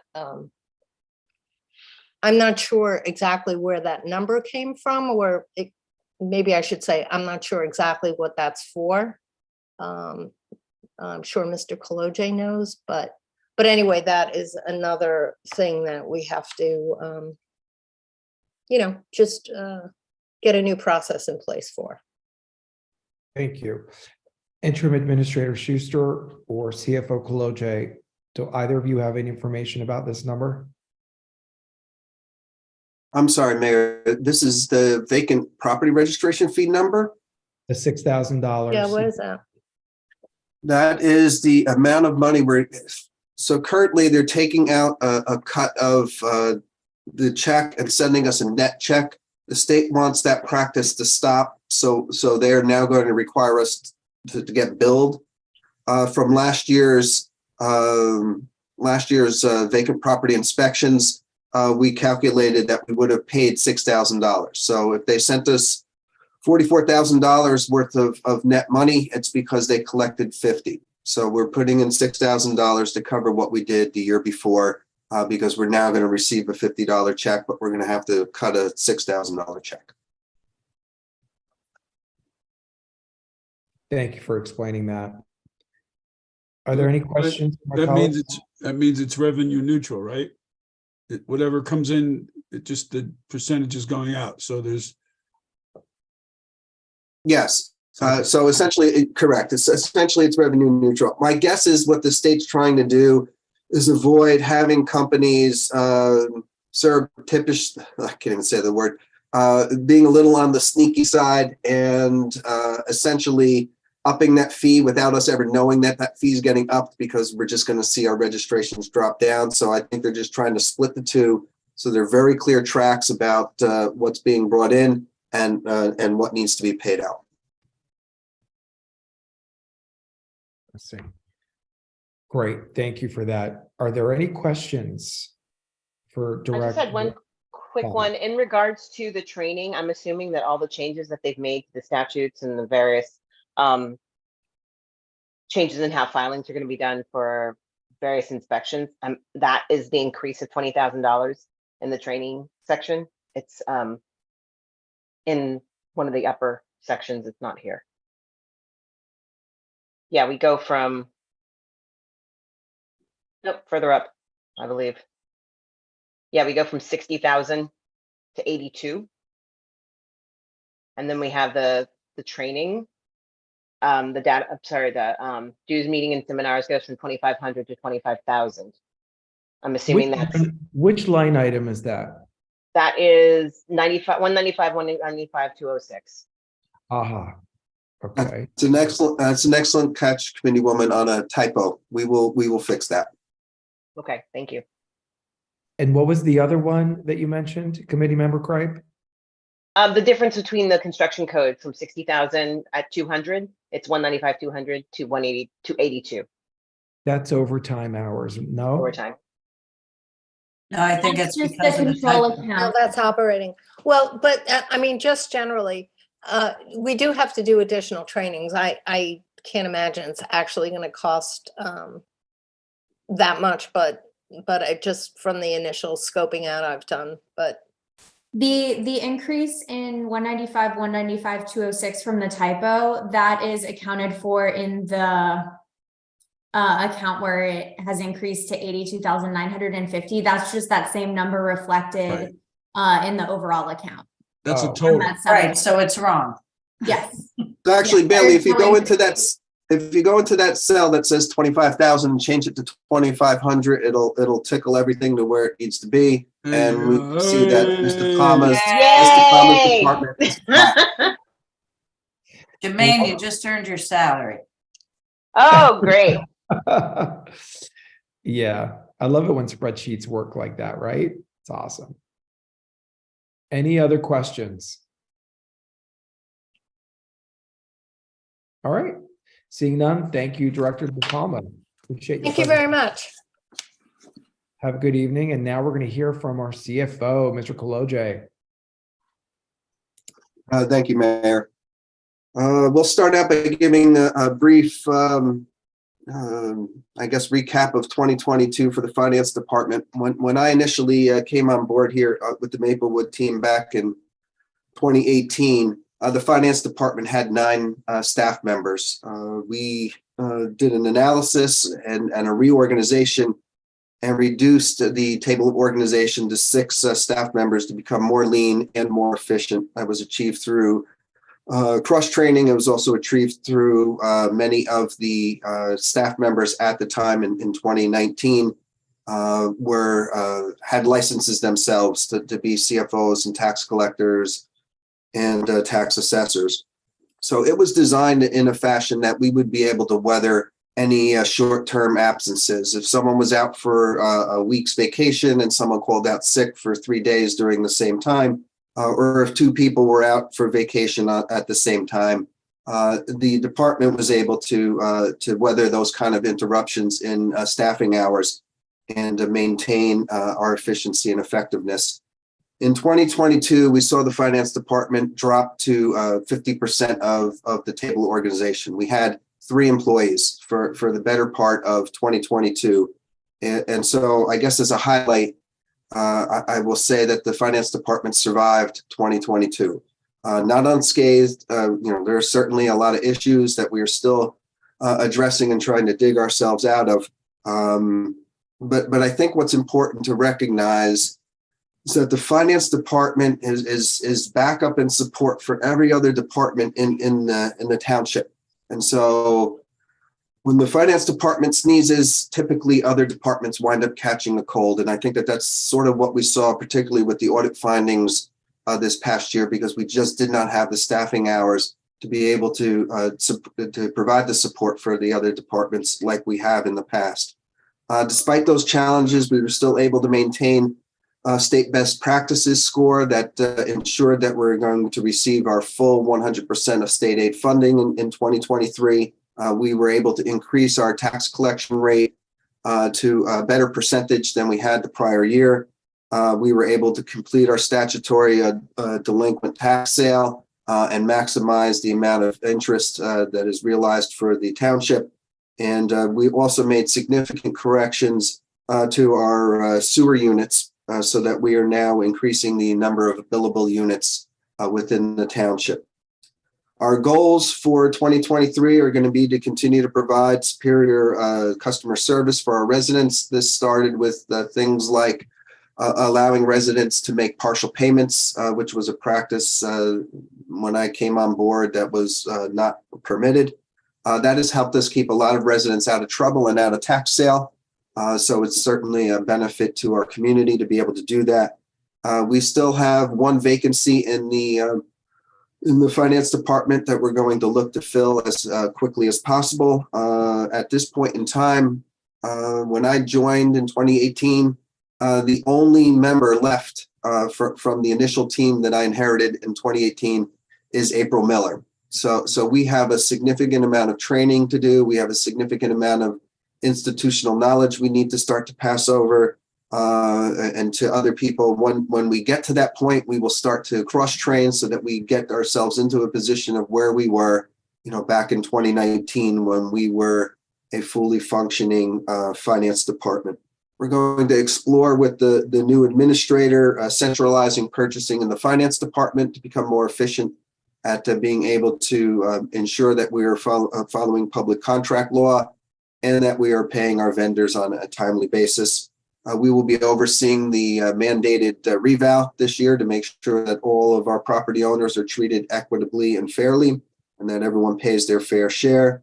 As you've seen in this budget with some of the highlighted lines, we will continue to realign our budget to more accurately track expenditures. We will continue to align our debt service so that we can more accurately reflect our capital needs. We will continue to analyze our current short-term debt and see if this is the best time to convert that into permanent financing. We will also be looking at our current deposit practices to see if we can't potentially increase our interest revenue for the township.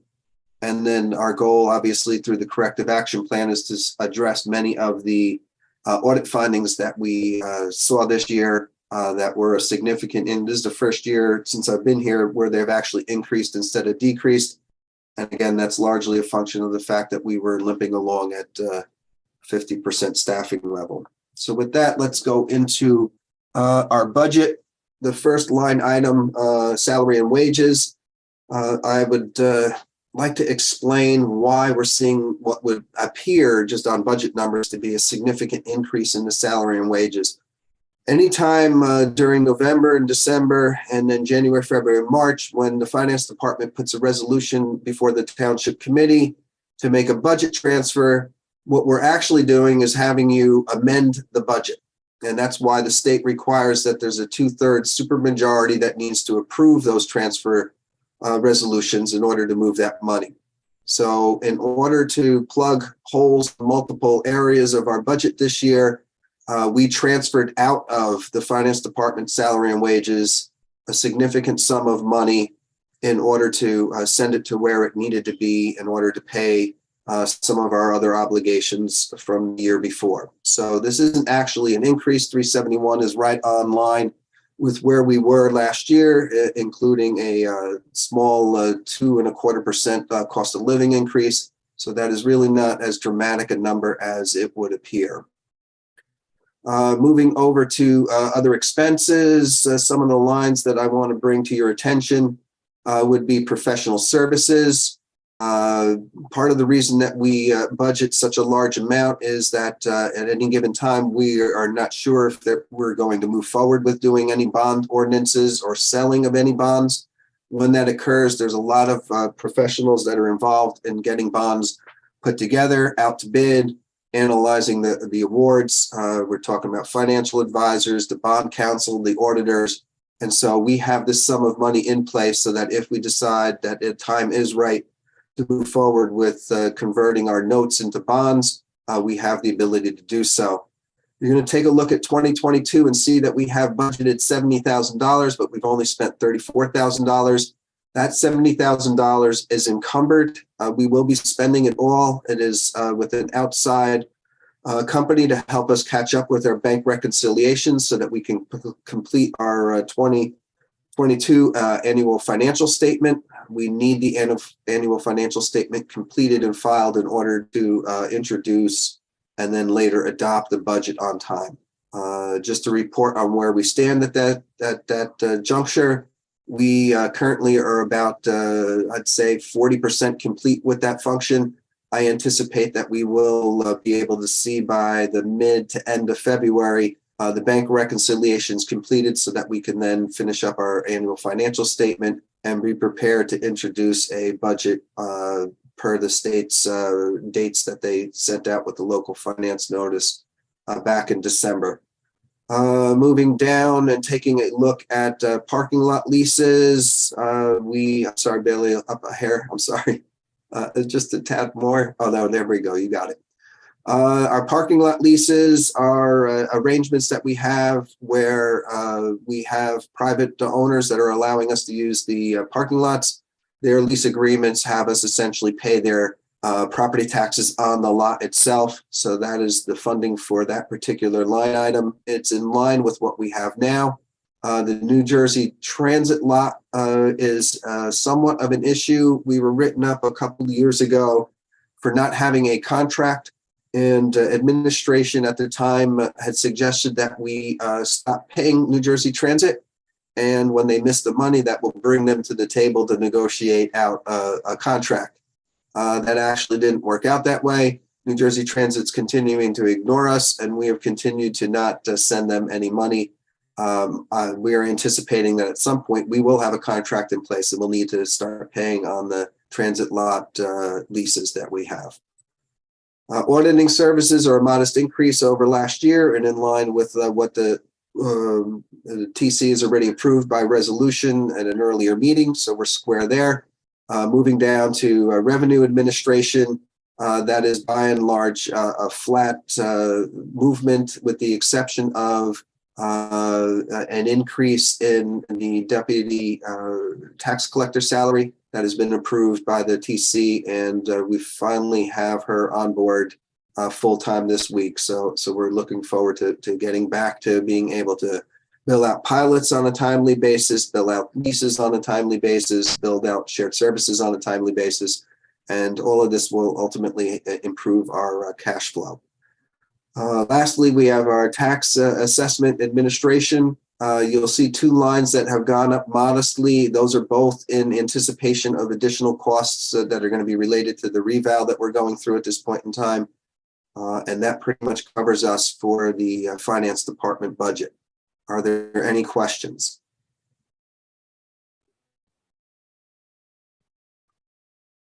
I do.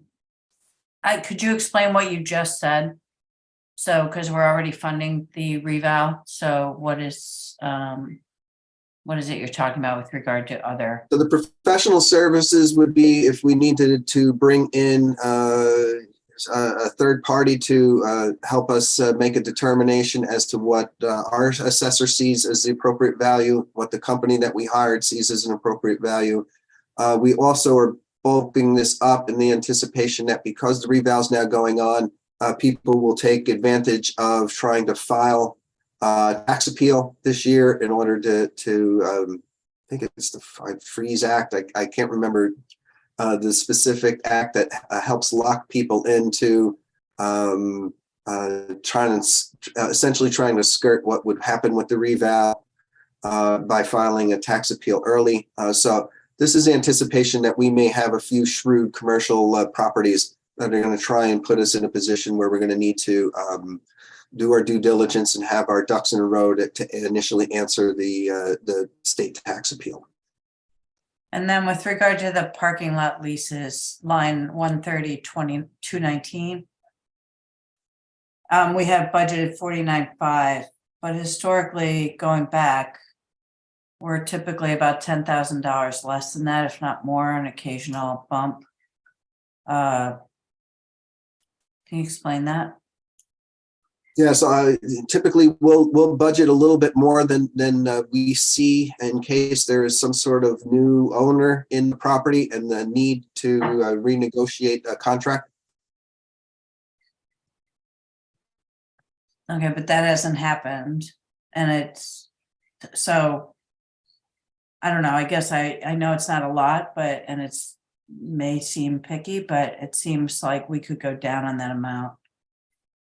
We could, and then Based on ultimately, if we history. needed to go up, we can pass an emergency appropriation and encumber the funds and have that raised automatically in the following year's taxes. So we can certainly do that if that's the preference of the township committee.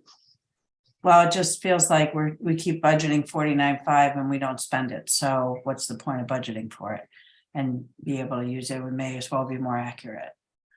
Because in the state of New Jersey, the budgeting, we're not allowed to over encumber lines. So we are really budgeting based on what we think we're going to spend, because it's easier to deal with than if we under budget what we thought we were going to spend and then have to come up with that money during the year. And we experienced that this year. I mean, the budget that we had put together and we adopted it very late was put together in such a fashion that you saw the transfer resolutions that were coming before the TC in November and December. I've got more coming in. We did one in January. I got another one coming in on February 7th. So we're constantly, it's fingers in a dike to try and plug all these leaks. And so while it seems like, budgeting $10,000 more than we think we're going to need, is a padding of the budget, it's really what's giving us the ability to then find the money to address places where we didn't budget enough and need to fix that situation.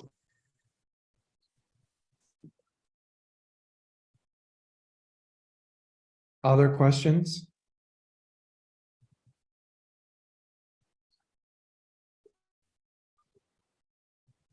Okay. Seeing none, any final thoughts?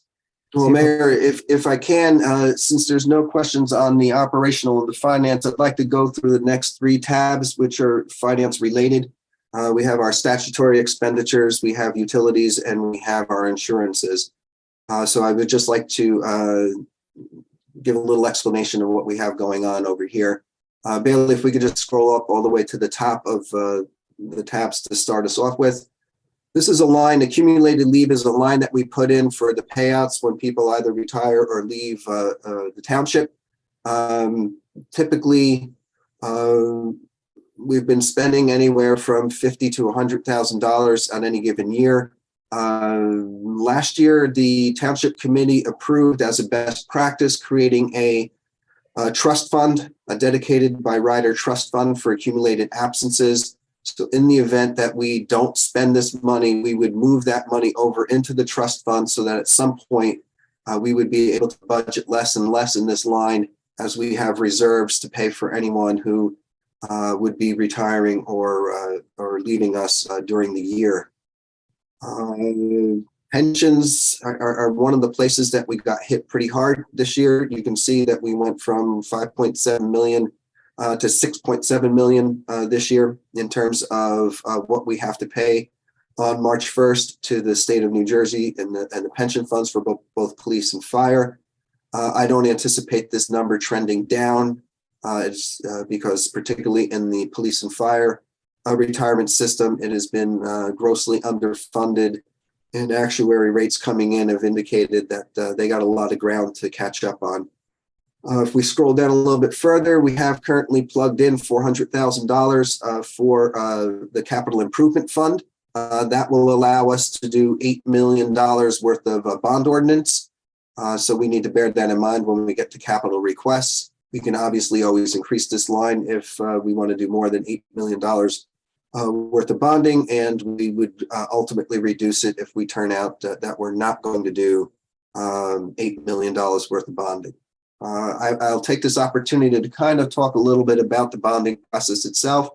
Historically, Maplewood has always done one bond at the beginning of the year during their budget process, but most towns do not do that. Most towns will do bonding multiple times during the year as projects come up, as timeframes become more solid, as estimates become more realistic, And so when we get to the point where we're going to be discussing our capital projects, we should bear in mind that if we budget for $400,000 in the capital improvement fund, that does not require us to actually do $8 million worth of bonds. We can do 4 million if we're ready to do 4 million now.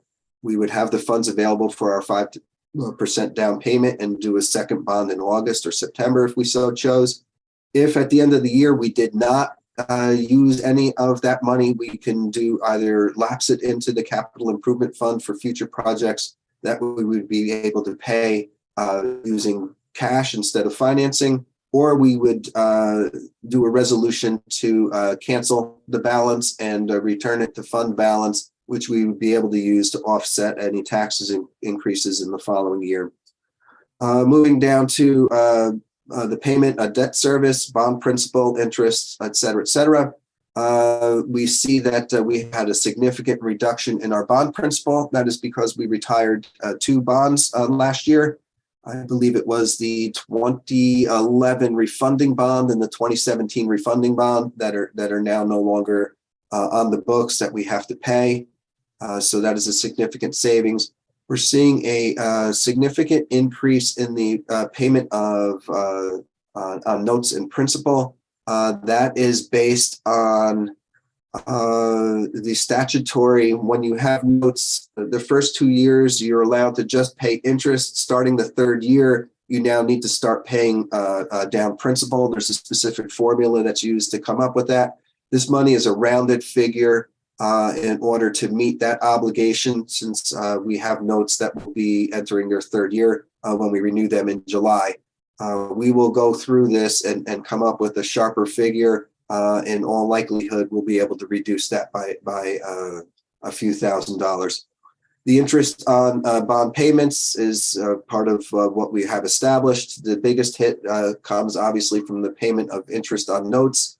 You can see last year when we had our note that we sold, it was at 0.169% interest rate.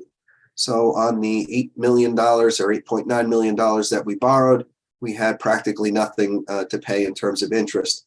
That was drastically different this year. So we had an $8.9 million bond that we renewed. We had an $8 million bond from our bond ordinances that we added to that. And the interest rate came in at just under 3%. And so that's why we're seeing such a sharp increase in the payment of interest on notes. The pool will be experiencing the same issue with a slightly different problem on the payment of principal on notes, but that's a discussion for later in the evening. And then if we just go down to our last part of statutory, we're looking at deferred charges.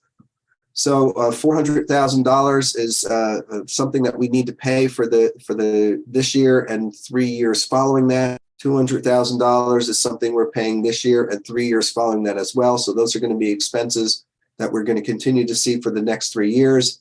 The first one on the COVID-19 emergency note, that was a revenue note that we sold to ourselves. So we borrowed the money from our capital fund, our general capital fund. And so we're not paying any interest on it, but we're required to pay it down over the course of 5 years. This is year 2 of that 5-year payout.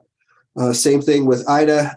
We did $1 million note. The anticipation during that year was that we were going to get insurance money in during that year, which we would have then reimbursed the line and then canceled out the balance. The insurance money never came in like we thought it was going to.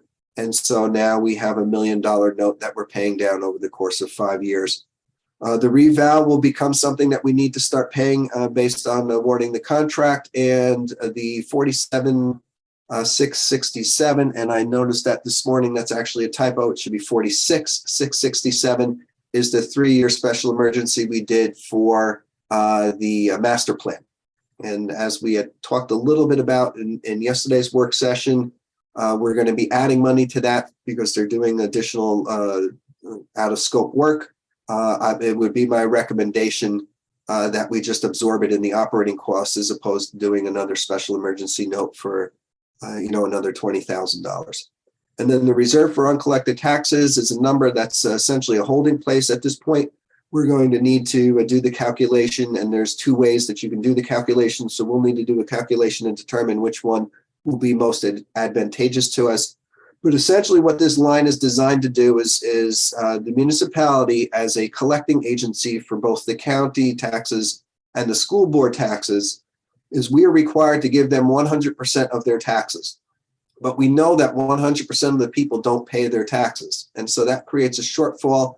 This line in the budget is designed to give us the ability to make sure that the county gets all their money, the school board gets all our money, and we still have the ability to balance our budget because we only collected 99% of our taxes and we have a hole in our revenue. So that pretty much covers us through statutory. If there's any questions, I'd be happy to answer them. Well, that's depressing. Yeah, that's your A lot of CFO, money. right? A ray of sunshine. Yeah, seriously, a lot. Let's move over to utilities. Utilities is going to go a lot quicker. This is essentially calculating in what the new utility costs that we're seeing. So, I mean, you're seeing some movement up, but nothing significant. Most of the energy costs have started to level off at this point, and we anticipate that they're going to stay that way.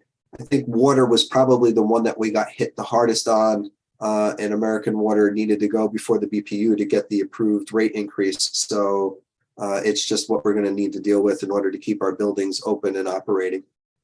And if we move over one more tab, we can take a look at the insurances. And this will brighten Committeewoman Adams's day even further, because here I am again, a ray of sunshine. This is the part of the budget that is absorbing the 24.5% increase we have seen in our health benefit costs from the state. And this is going to be problematic moving forward, because what we're starting to see now is a lot of the towns that are in the state health benefits plan that have good loss ratios are going to be leaving the plan. And that means that the people left in the plan are the ones that have poor loss ratios, which is going to compound the problem for the state health benefits people, because they're going to need to now increase the rate in order to start breaking even. And part of the issue is that they held the rate flat for several years in order to entice people to come into their program. And they did it by spending down their surplus or fund balance. So they have no money to prop themselves up anymore. And they're going to be losing the towns that actually contributed more than they had paid out to them. And so they're going to be left with towns that are contributing less than they're paying out. They're going to need to balance that budget. So I anticipate that 24.5% this year, as much as it was a kick to the stomach, is not over, and we should expect a punch in the nose in 2024 when it comes to health benefits and the increase that we're going to see. That pretty much covers the rest of the bad news from the finance department. Thank you, CFO Kolodziej. We don't have to discuss this here, but are we looking at other alternatives in terms of healthcare plans? So yes, I did send an email out to the TC, I think in the last week or so, describing that healthcare plans, at least for unionized employees, is a subject of bargaining. So I have reached out to the unions and are awaiting some of their responses on a path forward, because obviously this is something that impacts them just as much as it impacts the township budget. So we are looking at options. I would also like to examine getting a health insurance broker, someone that could help us through this process, because there are a few different paths that we can take. But yes, we are moving forward and looking at options. Thank you for that. Are there any questions from my colleagues for CFO Kolodziej?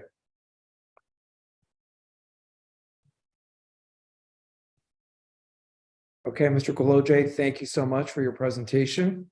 Thank you, Mayor. Ms. Mancuso, I warmed them up for you. Hope you feel better. Have a good night. Yes, we're going to move on to community services, and we're going to hear from our director, Melissa Mancuso. Hi, thank you, Mayor. A brief summary of the Department of Community Services 2022. We continued our tradition of providing entertaining, safe, and varied recreational programs and services to the diverse population in a cost-effective and progressive manner.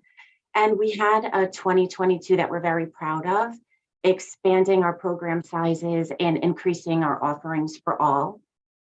2022 will stick in memory as a time when we could reopen our programs to pre-pandemic sizes. We were thinking about things under a new lens of safety and contagions, but planning a summer to remember kept us motivated and ever adding to our roster of services for all ages. When camps opened last summer, we had hundreds of kids back, and we could see literally their smiling faces again. Of course, masking was optional for all, but that layer of fabric was often missing, and some kids had grown-up teeth now, but we could view their faces finally. Whether we were making slime together, flying down an inflatable slide, developing a talent show lineup, or relaxing after a swim, everyone was happy to be together back in a large group.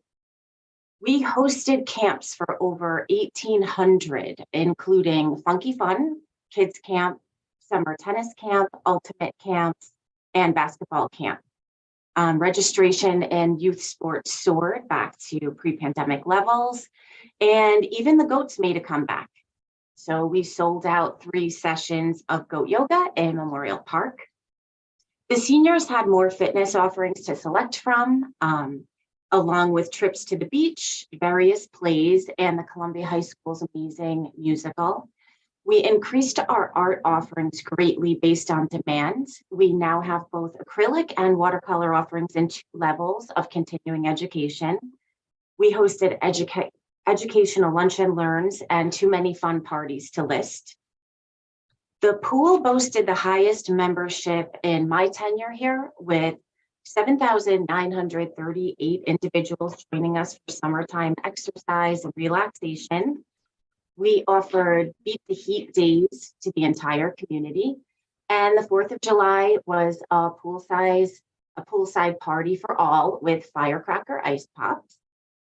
DJ nights returned, Wednesday night concerts were back, along with paddleboard yoga, expanded swim lesson offerings to both members and non-members. And of course, the Makos had a winning season. Not to be outdone by the goats, the dogs were back in the water this summer also. We had over 200 dogs join us for the Dog Day of Summer, my personal favorite day of the year. We've made headway this year on a goal I've repeated in these budget hearings over several years, I feel. A longtime vision of art shows and openings, along with dynamic art programming, successfully unfolded in the 1978 gallery. No longer a confusing municipal storefront look, we are becoming a hub of visual art lessons and shows, and are continuing this effort here in Maplewood. Our Arts and Culture Division booked Saturday night live music in Maplewood Village. We grew the Springfield Avenue Gazebo series to 6 amazing shows, including food trucks and an art station for young concert goers. We had several poetry-based art events, both indoors in the winter and outside in the parks for spring and summer.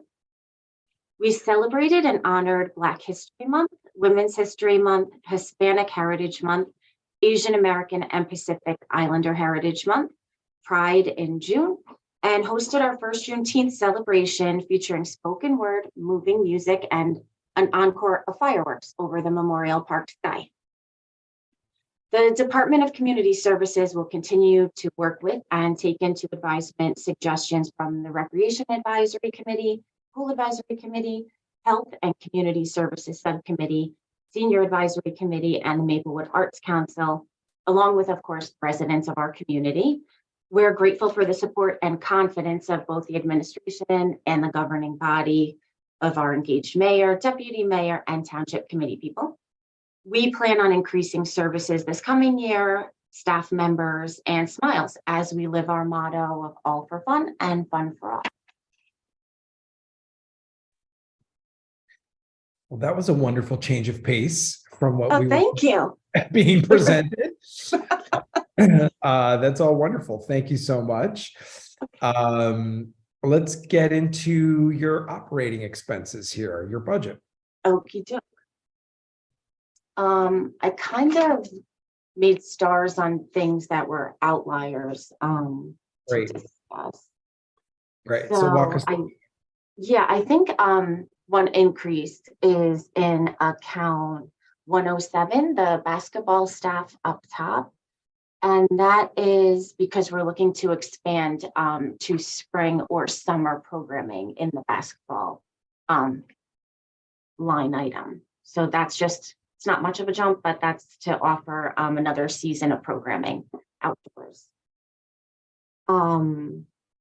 The awards, which is account 204, took a little jump because we will be offering more basketball, awards to match the programming that we're adding to the mix. Something you never hear me say is, I think in account 215, we can actually, now that we've analyzed a couple of things, lower that amount, to $5,000 based on the registration software, fees that we've been accruing. And I don't know if anybody had questions about anything else or things Yes, going. certainly. Can you walk us through the highlighted item, not visible at the moment? Here it is, 370-108, the Soma Two Towns for All Ages. That is, did Bailey go over that yesterday, or should we talk about it now? I think that's Soma So, Two Town. Okay. sorry, yes, so I covered the operating yesterday. Salary and wages was calculated through finance, so the best person to ask would be CFO Kaloje for that one. I'm wondering if maybe this was before we discussed the salary study and it incorporating full, like year-round, not full-time, part-time, that sounds confusing. Year-round part-time employees being included in that, we incorporated that proposed merit increase here. So that could be what it is, but I believe we've pulled that out since. So I'll let CFO Kaloje confirm. The line is a new line that we're creating so that we can track what we're paying. Previously, it was a grant and a shared service with South Orange, and we were each splitting the costs. This is now to employ a full-time employee that would be completely paid for by us. Right. Okay. I just wanted to do that. I knew that, but for the public certification. And maybe anyone else who had a question about it.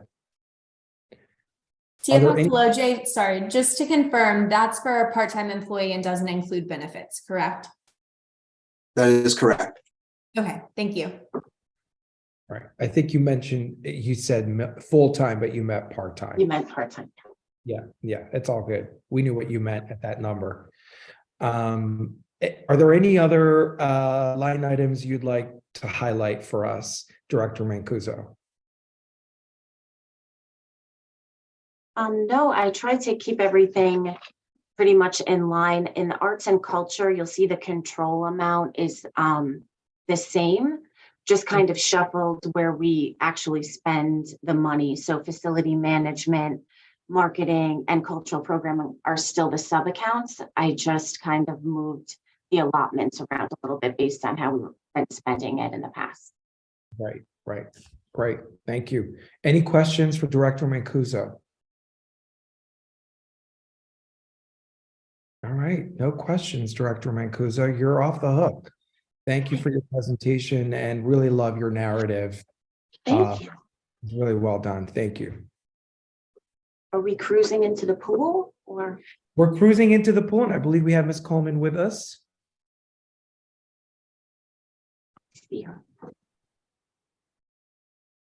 I'm here. Welcome. Thanks. Okay, you want to walk us through the budget here? Sure.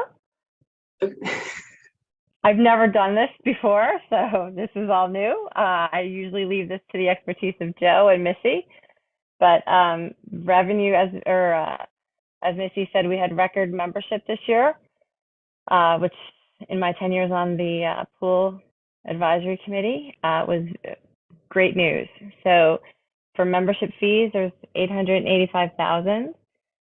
Guest passes were 59,200. Lessons, we generated 23,000. The rentals, I believe that was really mostly for the schools and the parties. That was 7,600.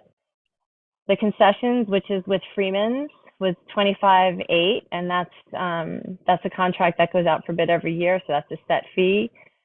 And then there's money in here that Joe can better explain because this comes from, I think, the COVID budgets, I think, that helped offset. Yes. And I feel bad, Jen, making you jump into figures that you weren't responsible for producing. So the two highlighted figures that we're looking at is when we did our pandemic note, there's $600,000 that went over to the pool. And we spoke earlier about how we've got that as a deferred charge and we're paying that back over 5 years. That created a large amount of surplus in the pool's fund balance because we had handed them $600,000 in lost revenue because the 2 years of the pandemic, we had significant struggles with opening and membership as well. There were limits to the number of people who could be at the pool at any given time. And so the other line for the American Rescue Plan was from the 2022 budget scramble. It was used to plug a hole in order to make sure we had a balanced budget and can adopt the pool budget. So while that's not really happy news in terms of sound fiscal planning, the result that we see from the revenues that were charged to the pool's budget has made them self-liquidating this year. And why that's important is when we look at capital needs for the pool utility, when a utility is self-liquidating, they do not have to come up with 5% as a down payment. You can fully fund 100% of whatever project you're doing. I don't anticipate that we're going to be so fortunate as to be self-liquidating next year. And so if we have any major projects that we need to consider for the pool, this would be the year to pass a bond ordinance for them so that we don't have to come up with 5% as a down payment, which will only put further pressure on the pool's operating budget to be self-liquidating. So that sort of walks us through where we are with the revenue. And the next tab would bring us over to operating appropriations. And if we can just click over to that, Bailey. So what we're seeing is that we had from last year, looking at the column T and U, we were pretty much right on schedule. We had not charged ourselves yet for the administrative costs that typically we charge ourselves to because we were doing our darndest to try and get the pool to be self-liquidating. And at the time, it was going to be, almost a four-figure swing one way or the other. And charging that off might have been what put us over the edge. We see that we spent a significant amount of money for lifeguards this year. We also see that we spent a significantly lower amount of money in the maintenance and the seasonal maintenance. That is because the employee that typically was the DPW related supervisor for that was let go at the beginning of the pool year, and we didn't have anyone to actually have to pay. If we scroll down to the other expenses portion of it, we're also seeing that we underspent on quite a few items, and that's why that top line of 223 that we appropriated for and 197 is what we actually wound up spending. We are awaiting a few what we think may be some straggler invoices that may change that. If it does, there will obviously be the need for a budget transfer. We have up until the end of March to do that in order to comply with the state statute. But again, this is pretty much what we've been dealing with in order to get a self-liquidating utility. You will see under the insurance lines, we still need to charge off $30,000 for the general insurance for the property. Health insurance, we didn't have anything because we didn't have an employee. a full-time employee, year-round employee to have to pay. So that item is going to give us a little wiggle room as well. We saw a significant increase in the 2022 budget on potable water service. Someone would be able to explain why there was such a need for filling the pool. But I just know that it cost us more last year than it did this year. And so we're trying to anticipate accordingly in the 2023 budget. And so if anyone has any questions on the accounting for this, I'd be happy to answer them. If anyone has any questions in regards to the planning for this, that would be a Jen Coleman or a Missy Mancuso question. Well, Joe, we do have the line item we discussed, but it's not in the spreadsheet. That I just wanted to bring it up, which we didn't formally name, but we're calling it an accessibility fund type line item, which would hopefully build in a line item where the township could participate. We were looking at $25,000 as an accessibility fund, essentially the concept of Pool Pals, but without reaching out to individual donors, just a fund where we have a line item to offer memberships to people who may need a subsidy or may otherwise not be able to afford one. And so that access, it sounds to me like that would be a revenue line item that we would be plugging in, correct? No. No, it's an expense. Yeah, it's an expense. We're allocating $25,000 to give out. Scholarships. Yeah. Yes. Okay, and we're going to do that Mr. through. Mr. Kaloje, Yes. would it make sense to put, let's assume we agree to it. Would it make sense to put it in the pool budget because we risk tipping it into that non-self-sufficiency, or put it into another budget? It would make more sense to keep it in the municipal side of the budget for a host of reasons, and then just have the charges pushed off from. Essentially, we would charge off the budget in the municipal side and then transfer it over to the pool operating side to ensure that it at least remains neutral in terms of cost. But the simpler thing to do would be to just leave it in the recreation budget. We'll just add an additional line to the recreation budget. I'm assuming that we have similar programs for maybe summer camp or something, and so this would be an easy way to facilitate that. Yeah, we have a rec assistance fund. So I don't know if we just give this a different name or a different, but I think it would be more efficient and give me an opportunity to check the statute to make sure that it's legit, but it would probably be easier to just pump up that appropriation in the recreation municipal side of the budget and then just tap that in order to achieve the goal that we have for the pool. Okay. Perfect. I had that as a big highlight, and then the first line, the 101, asking as we help to offset expenses to eliminate the administrative cost, which was $25,000. I think it's highlighted up there. I had a question about that. Because I don't quite, and I don't know if this is the right forum, but I don't quite understand how the pool is self-sustaining if Ms. Mancuso runs the pool, so why we'd be taking that administrative fee out if our staff time is going towards the pool? I was just confused about how that works. So to answer that question, long time ago, when pools were very, very popular and they actually made money, what a lot of towns did was they built into the utility budgets the ability to suck money out of the utility budget and send it over to the municipal budget to help offset taxes. So, conceivably, 3 decades ago, the pool was, forget being self-liquidating and breaking even, the pool was making $100,000 a year. And so this was a tool that a lot of municipalities used in order to help balance their municipal budget. As the years have gone on and the popularity of municipal pools has declined, that has become more of a burden to the utility than it has been a boon to the municipality.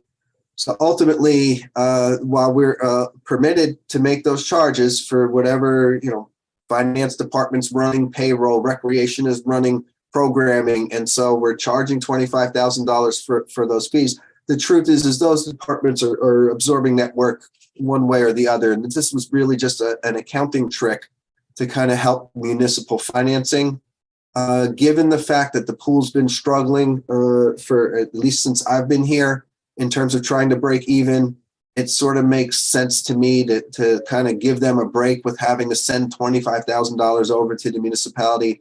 And now suddenly they wind up being not self-liquidating. They wind up with a deferred charge for $20,000, which the municipality now has to pay anyway. And so now we're charging ourselves to pay ourselves, and it just becomes a whole host of issues.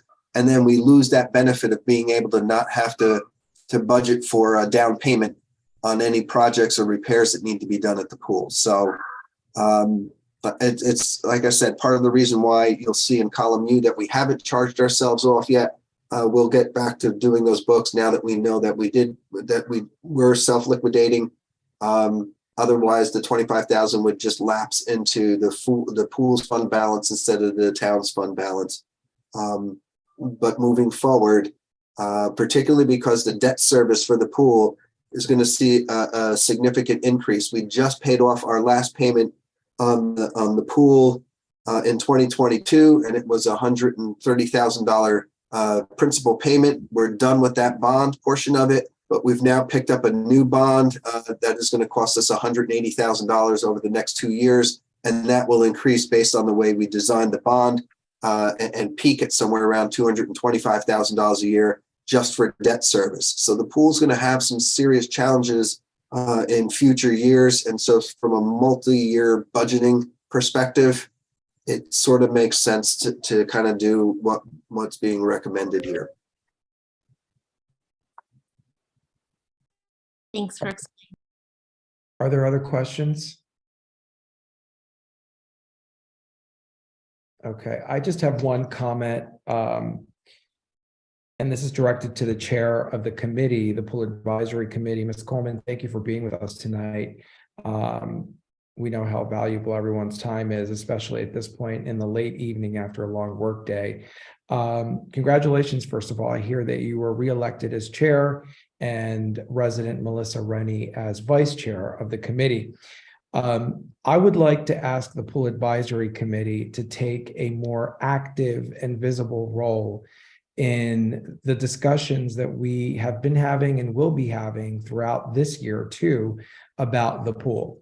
As you follow what we're doing in terms of expanding access, in terms of adjusting programming, and even bigger picture than that, having this discussion about whether or not it makes sense to carry on as a utility. For the reasons that CFO Kolodziej just outlined. In a hot second, he gave us he gave us the historical context about why it was the way that it was, and we were no different than every municipality out there, and why in modern times and current times and recent times it doesn't make sense, and what's going to be happening down the pike. We are going to be recirculating to all of the Pool Advisory Committee members our Pool Advisory Committee ordinance. It places a significant duty on the Pool Advisory Committee. And I know that there's been some members who've been there for a while and then some new members. So it's a good idea for all of us to sort of like start from scratch and refamiliarize ourselves with the duties of the committee. I quote from the ordinance: "The committee is to review the budget and capital improvement plans for the township pool and report to the township committee." It further says the committee is to review and make recommendations to the township committee regarding the ordinance, resolutions, rules, and regulations associated with the pool. That includes programming and all of these other policy decisions that we're talking about. It further states that the committee is to provide an annual assessment and report concerning the pool operations to the township committee within 45 days of the end of the pool season. And it says that you are to do these things, obviously, in conjunction with and liaising with the recreation director, and in this instance, community services director Mancuso. So yeah, so basically I'd love to hear where the pool advisory is in terms of some of these policy decisions. We have a better sense of what the numbers look like in terms of the math. But we really would like more participation from the committee. I don't know if you had any thoughts you'd like to share about that, Ms. Coleman. Oh, absolutely, Dean. As you know, I've been on this for quite a while, and have seen that administrative cost and fee that was historically charged to the pool go down from $100,000, which is what it was when I started on this committee. And thanks to forensic accounting by the pool committee led by Sue Goodman many years ago, it came down to 1,000 in, I don't know, 5 years ago or so. And I would say to you that, you know, again, we are an advisory committee, so we control none of the budgets. We control none of the operating costs. We have made a number of recommendations, some of which get adopted, some of which do not. And I would say that the struggle for the pool committee is that essentially we have three levers that can be pulled or pushed to try to affect the operating budget and making sure that we do cover the operating cost for the pool, which, as you know, has been an ongoing challenge and has not actually fully succeeded up until this year. There's been marketing programs tried to try to increase membership, which we believe happened this year, and that was thanks very much to John Hansel, who really led the charge for that. But the three levers that we can pull are increasing membership rates, guest passes, increasing the cost of guest passes, and swim lessons. Now we've raised swim lessons. They were free many years ago. We have put a value on them, and that has led to some revenue coming in. The guest passes have been increased as well. And, you know, we all felt strongly as a committee that we wanted to we're very happy to see the membership starting to grow. We're hoping that that's a trend that's going to continue. So for that reason, the committee voted unanimously to keep membership rates in line with what they were last year. Again, in the hope that we're going to see that trending upwards. And coming up with this idea to move the administrative fee off the books for the pool, essentially, but allowing for it to be used in a way that will still allow and grant access to community members who may not otherwise be able to go to the pool was something that we got behind 100%. So I'm happy that the township seems to feel that this is a good cause and a good use of money for the pool. So beyond that, what I would say to you as the TC is, what is your vision for the pool? Because I mean, there's, like I said, we've got three levers that we can pull or push on the revenue side, which is an ongoing battle within the committee in terms of what to pull, when to pull it, how to do it, because everybody wants there to be accessibility and availability, but then there is still a financial responsibility that also needs to be met. So it's quite a balancing act. I would say to the township, what's the vision for the pool? Where do you guys want to take it? Where do you think it should go on the books for the town? Because it is a cost. It is an absolute cost, and we can't get away from that. And it's going to need some capital improvements, and there is not a capital improvement budget for the pool. There's not one. In the 10 years we've tried to make that happen, but the pool has never run at a surplus for us to be able to have a capital budget for improvements that for the facility that we have are very necessary. Wonderful. Thank you for that. I think we're definitely going to have discussions together. I foresee throughout the year about this. I don't want to go completely outside the scope of the budget workshop to talk about vision and policy here. But thank you for your insight, and we look forward to working with you and the rest of the committee throughout the year. I see that committee member Kripe had their hand up. Is that right? Committee Yeah, member? just to concur with what Jennifer had stated, that there was a lot of discussion about many things that needed to move forward to help put us in a position to be able to even apply for funding this year with the pool committee. And one of those things was actually getting a pool curriculum. And I have to applaud the committee for working as hard as they did, working with Director Mancuso and with the swim coach over at Columbia High School to actually get a curriculum together. That opens the door for additional funding. Again, this is a conversation we can have later on, but there's opportunities to have grant money that weren't there before. There was also conversations going on with the library, the Friends of the Library, about trying to create another foundation, but one specifically for covering the cost of memberships into the pool and possibly even capital improvements. So there's a lot of plans. There's a lot of things that are being discussed and worked out. And hopefully this year will be the year the trigger will be pulled on many of them. Okay, well, thank you, Ms. Coleman. We appreciate your time and your insight. Have a great evening. And this brings us, unless there are any other questions or remarks about the pool budget, this brings us to the first public comment. Mr. Waltz, the only public comment, I should say. Good evening, Mayor and Township Committee. We will now begin our public comment portion of the budget hearings. If any meeting attendee would like to address the Township Committee, please use the raise your hand function. We will convert you over to a panelist and allow you 3 minutes to speak. Would anybody like to address the committee at this time?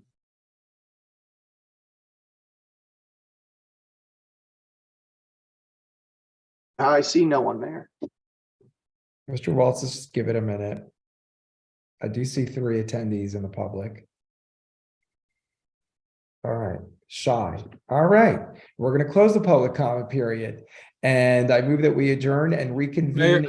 Mayor, can I just, I want to share, I have some bad news to share with everyone that Jim Buchanan passed away today. I just got a message. Oh my Yeah, goodness. so he died peacefully at home, but I just wanted to share because you're going to hear about it. So I wanted you to hear it from here firsthand. We can have a moment of silence on Tuesday night. Oh my goodness. I'm sorry to hear that. Our condolences to the family. Oh, that's really hard.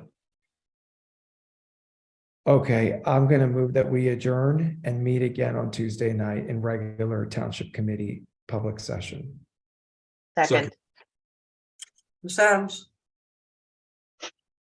Yes. Ms. Kreip, Yes. Mr. DeLuca, Yes. Ms. Engel, Yes. Mayor Daffis. Yes, thank you. Good night, everyone.